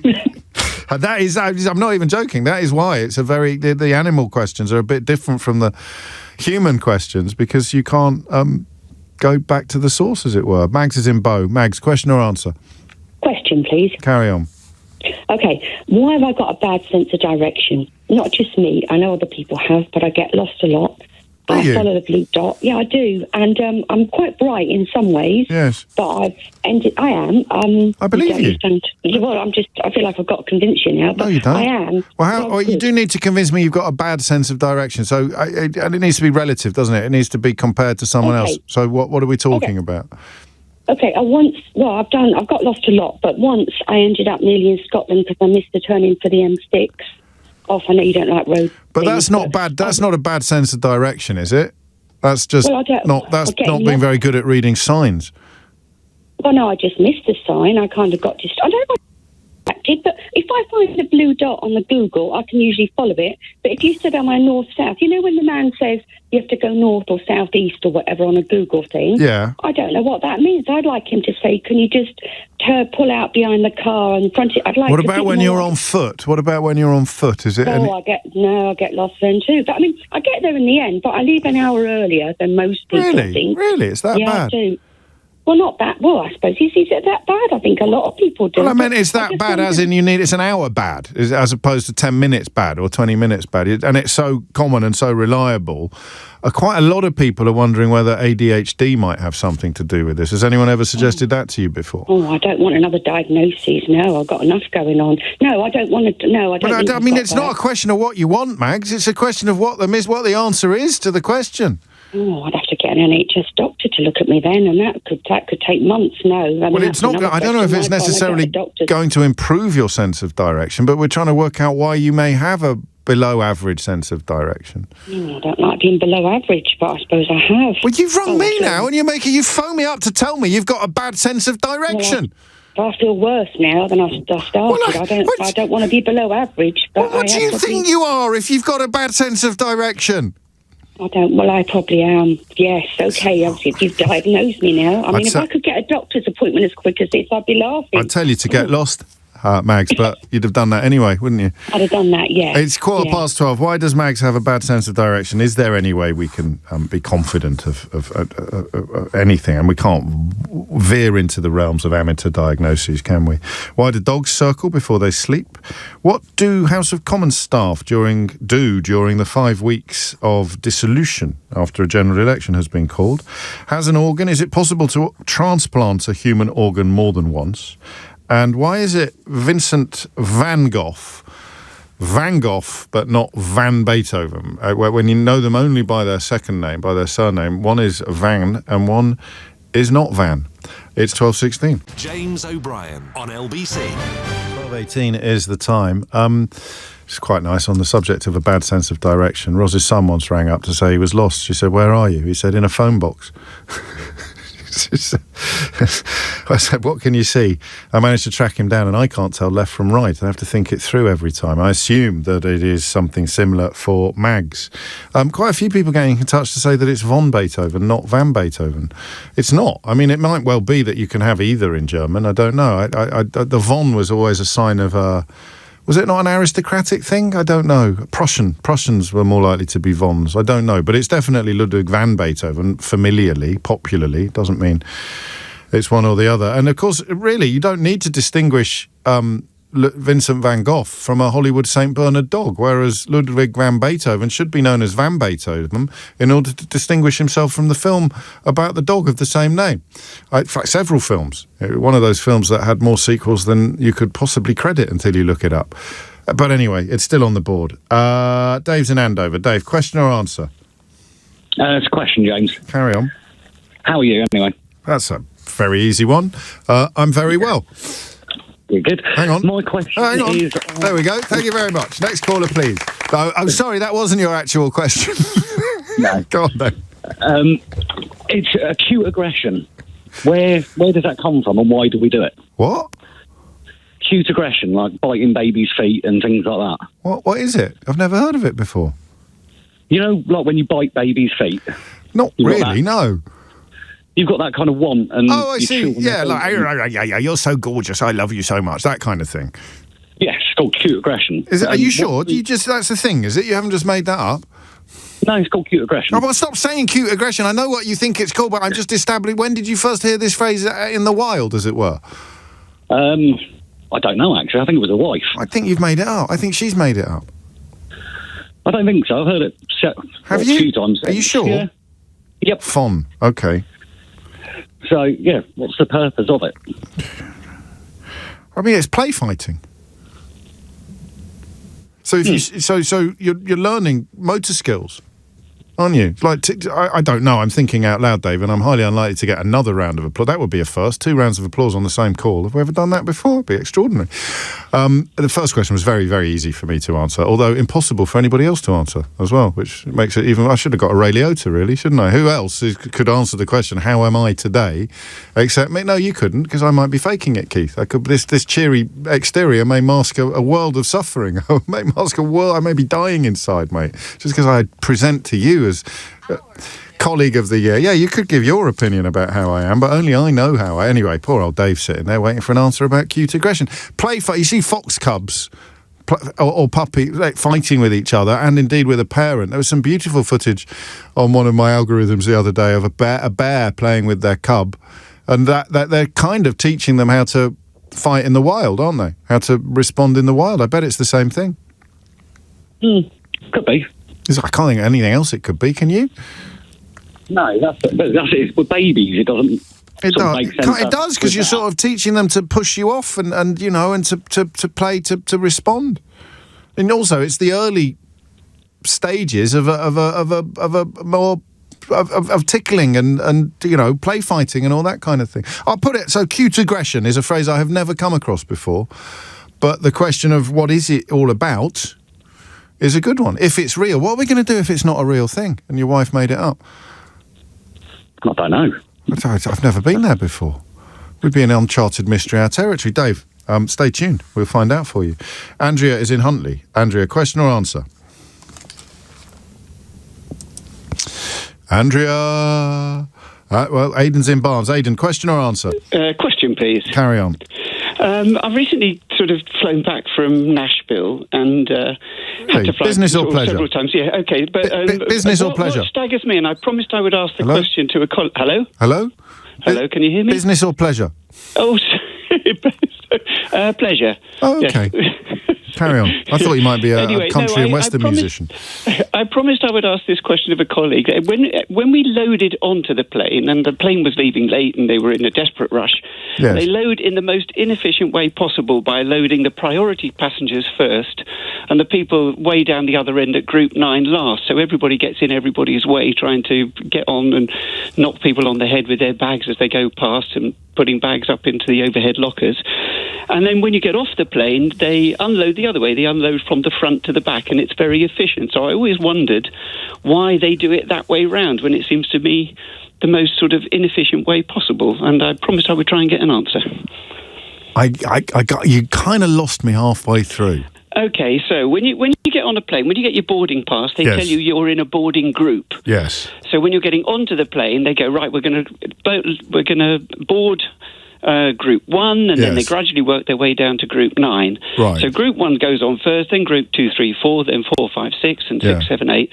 That's not an opinion, that's counting. So everybody's getting onto the plane, they're carrying their bags, and they're held up because people in front of them are trying to find space in the overhead lockers, and everybody's just standing there like idiots waiting for people to get out of the way. So I thought they put the back group on first. No, they don't. Do they not? No, everyone I've done recently, the front group gets on first. On some planes you had two doors. You'd have the front and the back, but you're talking about the front goes on first. Yes. I suppose that the people up the front, if it's a smaller plane, have paid more, so they get on first and sit down. Yeah. And then they carry on peeling towards the back rather than starting again, having got the... But then you've got business economy. You've got all the people who've paid a little bit extra are nearer the front. Yeah, but they get the privilege of going on first because they paid a little bit of extra. Yeah, but so they charge priority more. They're in everybody's way. You know, everybody ends up standing in everybody's way as they try to load. But when they unload, obviously, priority gets off first, so that's nice for them. Yeah. But everybody, but it's just so much more efficient getting off than it is getting on, and I don't really understand. No, nor do I. No. Oh, that's good. Could it be that if everyone got on the back first, then the front of the plane would tip up? Well, unlikely. No, but that's unlikely. It's unlikely. So my friend yesterday, I was so upset. It's oddly, I could perhaps have, if David asked me how I was this time yesterday, 4 o'clock yesterday, I'd have been very sad. So one of my very best friends in the whole world lives in Australia, and she was flying in to London yesterday, and I had time to see her, and she managed to miss her plane in Helsinki. Oh no. I literally missed it. And they got to the gate, and they stood at the gate watching their own bags being taken off the plane. So I presume there's laws about... I was going to do this as a mystery hour question, but I forgot. Once the door has shut, I presume that they can never, ever open it again, even though it took a lot more time to get their bags off the plane than it would have done to open the door and let them get on again. But that's nothing to do with what you're asking. No. I mean, I've got... Every flight I've been on lately has been a disaster. But what are you going to do if it's true and it is about keeping the plane level so it doesn't tip up? Well, then that's an acceptable excuse. But in terms of having to file very slowly and doff your cap as you go past the people in first class pretending not to notice you. Yes, that's right. Yes. Sort of averting their gaze and just casually getting on with their kind of it's not an envy thing. Yeah, no, definitely not. It just seems incredibly inefficient. Given all right. that why do they load planes? Why do they load planes in a way that increases inconvenience? Yes. You're on. What were you doing in Nashville? I was at a Star Wars convention. Oh, how fantastic! Really? Yeah. Oh, wow! Just as a punter, you're not an Ewok or anything. Not exactly. No, I've been a creature performer in a lot of the recent sort of output. So, what creature have you performed? All sorts. Well, go on. What's your favourite? What's my favourite? Yeah. Well, if anybody knows, 2 Tubes will be recognisable to people. 2 Tubes? 2 Tubes, yes. From the number, which one was that? Rogue One, Solo, and Andor. That's a bit... I mean, you look not unlike a sand person, but more militaristic. Yes. With the two spiky things coming out... The two spiky things coming out of your ears. Are they the tubes? Yeah, well, they are the two, Because there's tusks as well. There's the tube coming out of your chin. No, there's no. There's one going in that sort of is a breathing tube, and then two that sort of drop underneath. Yeah, so it's ironic. I've really got three, but there you go. Tubes. Yes. Benthic. Well done. I like Star Wars. You're Aidan Cook. Yes, I am. How cool is that? Why didn't you open with that? I'd open with that. So you're coming back from a Star Wars convention and you're looking at... I mean, how does that work? Because surely I could turn up at a Star Wars convention and claim that I was inside that costume. Well, yes. In fact, I mean, I've done about sort of 30 different creatures over the last sort of 10 years. But Two Tubes is your favourite. Two Tubes is the one that's most widely known. Tubes to his mates, really. Yeah. No one calls him Two Tubes, just Tubes. It's a bit like the Van Gogh question. So when did we drop the two in Two Tubes? It was in a scene in Andor between Forrest Whitaker and Stellan Skarsgård. Of course it was. Where he called me Tubes. Tubes, my man. Tubes, my man. Oh, what a moment that was, Aidan. Hey? It was actually one of the highlights of my Star Wars career, to be fair. Oh, what a great call. Thank you. What can we give Aidan? Can we go? Because it's not Ray Liotta territory. I don't need no. No, I know you don't, but don't we have anything? We have anything? What have we got? We haven't got. I feel like I should have some merch, but you've probably got merch coming out of your ears. You're in Star Wars, for God's sake. There's more merch than you can shake a stick at. I mean, is it a spoiler alert to reveal what happened on Jeddah? Well, I survived, actually. I'm the only one to survive Jeddah, so you can... My story continues in the Star Wars comics. There's the... Oh, does it really? Yeah. This is fantastic. Have a round of applause, anyway. You're really kind. Oh, I'm not. I should have something a lot more impressive than that for Tubes. My man Tubes. 29 minutes after 12 is the time. I've completely forgotten what the question was. I was so excited. Aeroplanes. Why do they load aeroplanes in such a sort of illogical way? And I'm going to put... kind of write his real name now, Aidan. I can't just put Tubes or Edrio. Was it Edrio? Are you still... Is it Edrio Two Tubes? It's my brother. That's your brother. That's my brother. That's my brother from... I love it. Lovely call. Amelia Cox is here now with your headlines. James O'Brien on LBC. Said more merch than you can wave a lightsaber at, says James in Oxford. Yes, you're right, I should have done, but come on, I'm doing okay. We're doing all right. And no Ray Liotta. Aidan understood. He knew what was going on there. Fantastic call, obviously, but Ray Liotta has to be... If it was a question about Star Wars creatures and Two Tubes rang in, then it's a Ray Liotta. But if it's a question about aeroplanes and Two Tubes is asking the question, then sorry, no, not even a temptation to do it. Dan's in Dover. Dan, question or answer? Hello, mate. Answer. Can you not, mate? Were you listening earlier today? What? Well, it's this pause that you're doing. I'm not doing anything. You're trolling me now. Their phone lines went down earlier. You pause like that at the top of a call. I think the whole station's gone south again. Is it still pausing now? Yes. I'm running down the road now to see if it changes the signal. Well, pay attention. No. Question or answer? Answer. I'm going to kill you now. You did that one on purpose.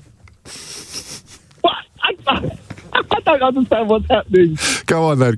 What's your answer? Which one? What have you got? So for the dogs turning round before they lay down. It's actually going to go now, and it is, and I'm going to think you're teasing me, and you won't be teasing me. The switchboard would have failed again. But anyway, yeah, why do dogs turn around before they lie down? So it's instinctual from... Oh, what? I mean, I can't do this if you're laughing. No, you've got a delay. There's a genuine delay on the line, but it's killing me. I'll shut up, all right? Is that what you're asking? Okay. All right, okay. Go on. So instinctually, from back in the day, they would have spun around. They would have dug a hole in the snow before they went to sleep. They would have weed in the hole and then walked around several times inside it to warm up the hole, and then they would sleep in that. And that's all it is. It's instinct. They can't get it out of their system because every dog has got a little bit of wolf still in them. Oh, so it comes from the tundra. Yeah, essentially. Before they sidled up to man sitting by his campfire, they all slept underground in little holes in the snow. And the wolves come from the cold part. Are we sure about that? I mean, surely, if that's where they all started, well, I love that. I don't know if you could ever prove it, but what are your qualifications? So, long-time dog lover and dog owner, but equally went to a husky farm in Norway last year, and my children expressed shock and horror at the awful smell, and we asked the guy what it was, and he explained that that's how the huskies sleep. They still do it. They sleep in a puddle of their own pee. So you're stroking these huskies, having a wonderful time, realising you're absolutely covered in husky pee. They're such cute dogs as well. I had no idea. Just very smelly. That's a lovely answer. I'm going to give you a round of applause for that. I don't think you can go definitive. I think in the past other theories, you're never going to be able to prove it. But that is at least one reason why it happens. Yeah. Lovely stuff. Thank you very much. Oh, yeah, so they were creating a little cubby hole, a little dentation. Dentation? I've just invented a word. Have we got the clip of the newsagents doing Get Jim a Jingle? Were you aware of this? Are you aware that the newsagents are trying to muscle in on my popularity? But have we got it? Can we have a listen to it? Have we got it ready? Let's have a little look at that. Pardon? Can I have a listen? Can I hear it, please? We're not normally a campaigning podcast, but we've been made aware of a particularly deserving and slightly harrowing case of a radio presenter who feels slightly neglected. So we thought you'd want to listen. The last time I asked for a sound effect was 10 weeks ago, and it still hasn't arrived yet. You know, when the newsagents ask for something, they get it half an hour before they asked for it. I don't know if you listen to the Newsagents podcast. If Emily Maitlis asks for something in this building, she gets it half an hour before she asks for it. I've seen her sit down at her desk to discover a cup of tea that was made half an hour later, because they were so keen that it be hot when she sits down at her... You come in, you ask for a sound effect, and they've got it half an hour before they asked for it. I asked for a sound effect for Idiot's Corner, just like a slamming door or something like that. I could even have done it myself. Here you go. You won't have recognised that voice, that was a little-known LBC presenter. Trolling me. James O'Brien. Trolling me. Pluck that name just in case he ever makes it big one day. I didn't know you were capable of time travel. She is. Yes. With your tea in particular. Yes. Yeah. And luckily, he doesn't feel bitter or twisted about that at all, does he? No, he's not worked up. As you can see, what he's genuinely aggrieved at is his lack of a jingle, lack of a sound effect. So what we thought, actually, is that you, our listeners, could help James with the cross that he's bearing. So today we are launching the Get James a Jingle campaign. Jim a Jingle. Finally. Get Jim a Jingle campaign. Some negative connotations there, but not sure they're taking it Get Jim a Jingle campaign. And we're asking you, our newsagents listeners, to create a series of jingles for Jim, to use. I mean, we said jingle. It could be, as you've heard, any sound effect. So just send him a sound effect. And maybe one day he'll stop complaining. Yeah, he's going to pledge to play all of your sound effects on his show over the coming days. Newsagents@global.com. Yeah. I just want a noise that I can play when I put someone in Idiot's Corner. I don't even need a jingle. They're not fair. It's all very funny and everything. I feel like Roy Keane now. It's all very funny. Yeah, great. It's very funny, but it's true. Have we got a sound effect yet, Keith? For the Idiot's Corner, and we haven't got a jingle for the new feature yet, which is probably fair because the new feature hasn't got a name, so it'd be quite hard to give a feature to a new. Are we going to decide what the new name is by the end of the show today? It's narrowing down to Guffbusters and Missed Information, isn't it? So we'll probably get a vote on. We may do a vote on that. But anyway, thank you. You must listen to the newsagents. It's brilliant. Don't take that as representative. Andrea's in Huntley. Andrea, question or answer? Question, please, James. Carry on, Andrea. Why do we never say whelmed? Same reason we never say combobulated. Well, we say that quite a lot. No, we don't. We say discombobulated. We say discombobulated. Yeah, we never say combobulated, yeah, we do we? No, but we never say whelmed, and I read a lot, and I've never even read it. We always say overwhelmed or underwhelmed. If anybody, let's trip between us. Are you a big reader? Do you like reading? Yeah, I love reading. If we had to pick an author who may well have actually, precisely because it isn't, we don't think a proper word, the author who might well have had a crack at using it, who would you pick? I know who I'd pick. Probably Jane Austen or Charles Dickens. I'd have gone P.G. Wodehouse. Oh. Because it would be the joke, wouldn't it? That would be the joke. Yes, of course. I am whelmed. Mr. Wooster, I'm profoundly whelmed. I'm completely whelmed. I'm completely whelmed by your antics. We say underwhelmed. Yeah. And we say overwhelmed. We never say say whelmed. But we never say whelmed. I've got a feeling that we used to say whelmed, and it came to mean overwhelmed, and that they actually mean the same thing, but it's only when we started talking about being underwhelmed that whelmed evolved into overwhelmed. But I don't know. Possibly, yes, because underwhelmed is fairly recent. I presume it is. Yeah. There's other examples of this, isn't there, where you only have one side of the word, and you don't. I had one on my crossword, actually. No, I had one on spelling bee this morning when I was. There was a word that you had. Oh, I can't remember what it was. I put it on the board. Why are we never whelmed? Why is whelm a word? Is whelm a word? Yes, is whelm a word? Is whelm a word? That sounds like the opening bars of In the Jungle by Tight Vit. Doesn't it? Is whelm a word? Is whelm a word? Is whelm a word? Is whelm a word? Is whelm a word? Is whelm a word? So are you going to do the falsetto for me, Andrea, or not? No, thank you. Oh, come on. Is whelm a word? Is whelm a word? Is whelm a word? Is whelm a word? Is whelm a word? In the jungle, the mighty... No, all right, just me. I can't believe you left me hanging there, Andrea. 12:41 is the time. Robert's at Heathrow. Robert, question or answer? It's an answer, James. You'd have done the falsetto for me, wouldn't you, Robert? No, I'm a bass. I'm definitely a bass, I'm afraid, James. I'm sorry. Is whelm a word? Is whelm a word? You. Carry on. What's your answer? Well, it's quite simple. They load...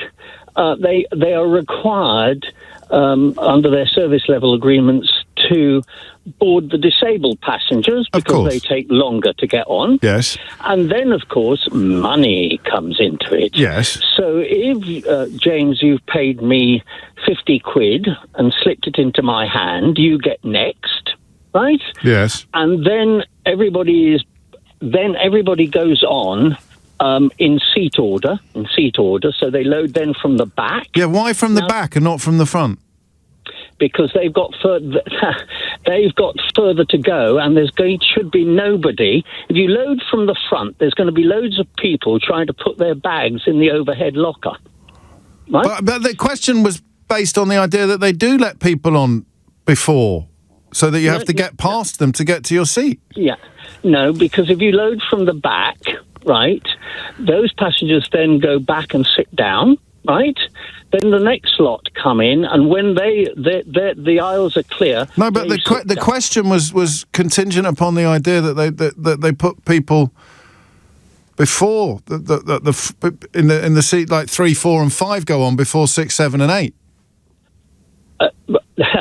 It depends which way they're loading the aircraft. I suppose so. So you've got the priority passengers, then you've got the paying passengers. They all get on first, but they don't then say seats at the back of the plane get on next. Well, it depends how busy the aircraft is. But you see, what people don't realise, and with my life dealing with this, is that they have about 15 minutes to fill the aircraft. Oh, yeah. And when they close the flight... They close the flight because basically the pilot has shut the doors, right? Has started to pressurize the aircraft, and is going to pull back as soon as possible. Because if he misses his slot, it costs. I know that. I dread to think. I mean, it costs an absolute fortune. But but it doesn't seem to be done in the most efficient way. That was the point of Aidan's question. It's not done in the most efficient way, but it's done in the way that's most convenient to the airline. He's okay. Qualifications? I'm Buddhist chaplain at Heathrow Airport. I saw they're all listening. They're all coming on. The Buddhist chaplain at Heathrow Airport. Yeah. Wow. And so, I mean, I'm dealing with the fallback of angry passengers who've turned up as the flight closes, can see the aircraft at the gate. Yes. And go ballistic. That was my friend yesterday in Helsinki. Yes. They can see their bags taken off. Correct. And believe me, because everything is tagged, to tag to get your friend's bags off the aircraft is really very quick and simple. Oh. They know exactly which pannier it's in, so they just go to that pannier and take her bags off. Oh. Much the quickest.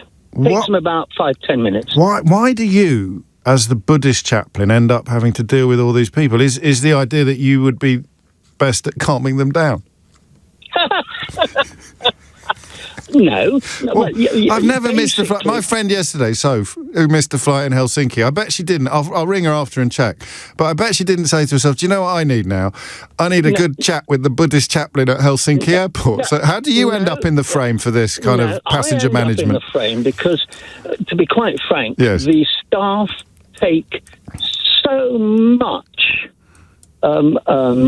abuse from the travelling public. They do, and it's disgusting behaviour. And really, I've heard things said, and I've seen people do things where, I've actually had to say to them, not you, of course, James, but James, if you don't pipe down, you'll be removed from the terminal. Good for you. And you'll be flagged, and you won't fly out of any British, European or American airport for the next 3 years. So that's karma. Just calm it down. Calm it down. Karma. Yeah. Breathe deeply, James. Breathe deeply. Do you take it in turns with other chaplains? Oh, please. There's 22 of us. I'm not that selfless. No, exactly. So you might get a rabbi, you might get an imam. 22 chaplains at Heathrow? Yeah. I didn't know there were 22 religions. Or do you... Yeah, well, no, of different. I mean, of the 9 religions. And, of course, we are operating 24/7. But who can name all 9 now? Do you want me to start? No, I'll do it, and you can see if I miss... See what you miss. Go on. So do we have several denominations of Christianity? So you've got Catholic... loads of bloody Christians. Oh, jeez. You can't say that. You're a Buddhist. You're supposed to be at one with the universe. I'm ministering to the truth. All right. Catholic? Yeah. Anglican? Yeah. Do we do Church of Scotland in Heathrow? No, it's all under it. So it's all covered by the Protestants. I mean, only one Protestant, or do we have a Lutheran, a Methodist, no, we Seventh-day have Adventist? Methodist. What? No, don't stop. I'm trying to do. Stop it. I'm trying to do it. All right. So go on. Catholic. And then you've got an imam. Do you have a Sunni and a Shia imam, or do you just... No, just one. One imam, one rabbi? Yep. One Buddhist, that's you? Me, yep. That's 5? Yep. Hindu? Yep. Sikh? Yep. Do you know what the other 2 are? Don't say them yet. Yeah, all right. Listen, don't say them. Have you got them in your mind? Do you know the 2 that I've missed? Yes, all right. Jehovah's Witness? Do you have a Jehovah's Witness there? No. No? Okay, unlucky Jehovah's Witnesses. You don't have, like, Moonies or anything like that? Or, No. Scientologists? No.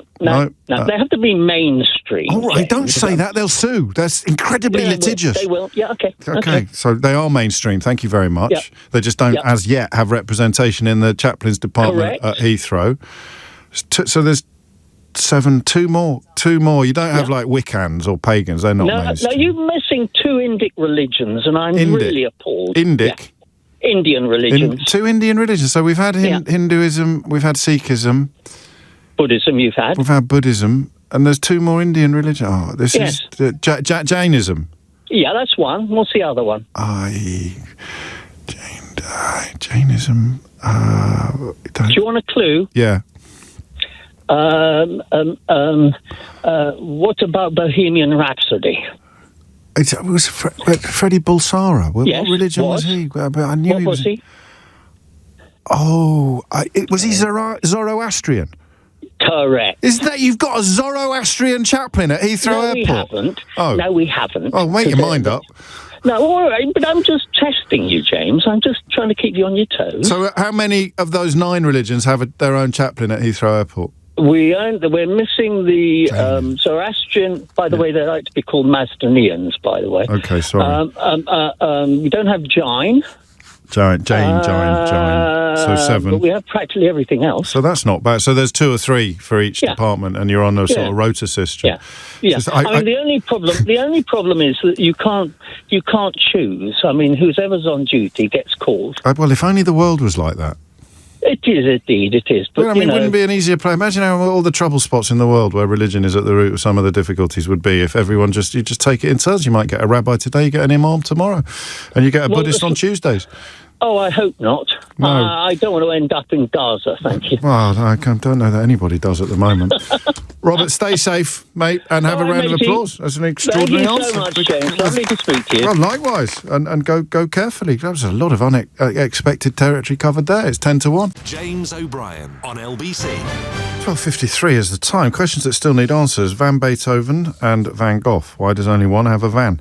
Can you transplant the same organ twice? What do the workers at the House of Commons do during the weeks that that Parliament is dissolved prior to a general election? Why does Mags have such a bad sense of direction?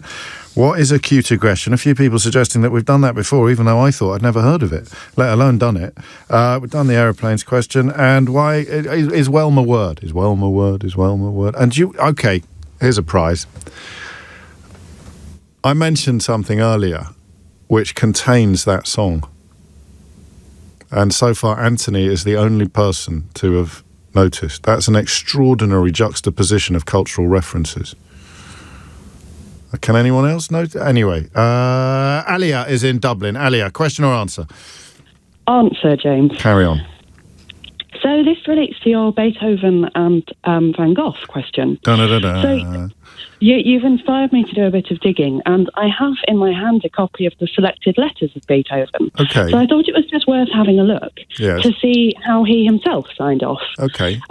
And basically, all of the letters I can see, he either just signs himself Beethoven or full name Ludwig van Beethoven. Correct. Except when he writes to his brother, when he's Ludwig, and when he writes to his son, and he's your affectionate father, is how he signs himself off then. Otherwise, just Beethoven. Yeah, that's exactly but right. We don't know, how did Vincent van Gogh sign his letters? Well, actually, it looks like that's... certainly in his paintings, he signed just as Vincent. He did. So I haven't looked at his letters. I have to say it's outside of my area of expertise. But I've looked at some of the manuscripts in his writing. Yes. So the symphonies. And there he's signing himself Ludwig van Beethoven. And I imagine that's what his publishers went with after that. So but, I mean, this is very interesting, but it's utterly pointless in the context of trying to get an answer to the question. Of why it's useful context in terms of looking at Beethoven himself. It's not. I mean, it's Van Gogh. Why is it Van Gogh and Beethoven? So the question is, why is it Van Gogh and not Van Beethoven? So we're none the wiser. I mean, I've enjoyed your contribution. If this was just a minute, if I was the late great Nicholas Parsons, it's Sue now, isn't it? I'd give you a point for the quality of your contribution, but it hasn't helped us. It hasn't edged us any closer to the. Well, that's fair. That's a fair point. Van Gogh is outside of my area of expertise, but it was certainly worth digging to look at Beethoven. So thanks for sparking the thought. Well, I mean, I have a round of applause on me. Thanks. But we're still, even more confused now about why it's Van Gogh and not Van Beethoven. Cher is in Wimborne in Dorset. Cher, I was thinking about you earlier. Oh. Okay. I don't know what to make of that, but I have an answer. I was talking to Robert, the chaplain at Heathrow Airport, about Sunni and Shia. Oh. I know you've heard that joke a million times, but not in this, not with this level of context and timing, Cher. And there was me dreading that you might ask me to sing falsetto. No, well, I wouldn't. What was it? Is Wellmed a word? Is Wellmed a word? Is Wellmed? No, carry on. We're not doing that. What have you got? Anyway, I'm going to hopefully help Mags feel better. Good. She gets lost because she's got dyscalculia. Yes. And I know because I have it. Dyscalculia? Dyscalculia, yeah. Okay, so bad with numbers, and that also extends into directions. Everything. Left and right. Direction, sense of time, the chronological order. Absolutely, I can't tell my left from my right. I can't add up. Really? And I'm probably worse than Mags. When she gives herself an hour to find somewhere, I can completely relate to that. If we're in a busy pub... Yeah. Weatherspoons are my nemesis because normally you've got to go up a flight of stairs through several doors to get to the loo. I can go to the toilet, and when I come out, I'm like sweating, trying to think, how the hell do I get back to my table? Oh, wow. So, gosh. yeah, it's really, really bad. And obviously stress makes it worse. So the more Mags gets upset about it, the worse it gets. When did you put a name to it? When did you find out that was what When I was teaching. Really? Yeah, my team leader diagnosed it, and it was like, that makes so I'm sense. not just dumb. No, I would never use that word. But there it is. So I mean, likely to be a dyscalculia. And she said she didn't want another diagnosis, whereas you were quite relieved by yours. Yeah. If it indeed is a diagnosis, if it's just a colleague who says, I think you might be a bit dyscalculia. Yeah. We like that. Well, when you understand what it is, because simple things like I can't read maps, which my partner hates because he loves maps and he's constantly disappointed that we can't share that joy in his life. Aww. But also my chronological memory. I remember things and say to him about it, and he'll say, no, that's the wrong memory and that's the wrong person. Gosh. So it really, But once you know, you kind of let up on yourself and also make things easier. So obviously I don't travel anywhere without my Google Maps. Which gets you through it. I love that. Have a round of applause on me. Thank you. What a weird mystery hour that was, in a good way, though. That was lovely, wasn't it? It's very hard for me to choose who to give the board game to. I mean, tempted to think that it could go in the sort of prayer room at Heathrow, but then people would be distracted from their religious observances. So I'm going to give it to two tubes. It's going to go to Aidan, the Star Wars star, and it's the Jean-Claude Van Damme episode of Friends also features the cast of Friends singing "A Wimble Away," because Marcel the monkey, who Ross thought was anyway, that was the something for everyone today. And if you don't believe me, well, you can listen back on Catch Up on Global Player, where you can also pause and rewind live radio, as well as listen to a range of podcasts. Because I bet there's been times, particularly in the last hour, where you thought your ears might have been deceiving you and what was unfolding on the radio couldn't actually have been happening. Well, it was. You can rewind and check. So download it now, the Global Player, from your app store, or head to globalplayer.com. Coming up at 4 on LBC, it's Tom Swarbrick, but now it's Sheila Fogarty. James O'Brien on LBC.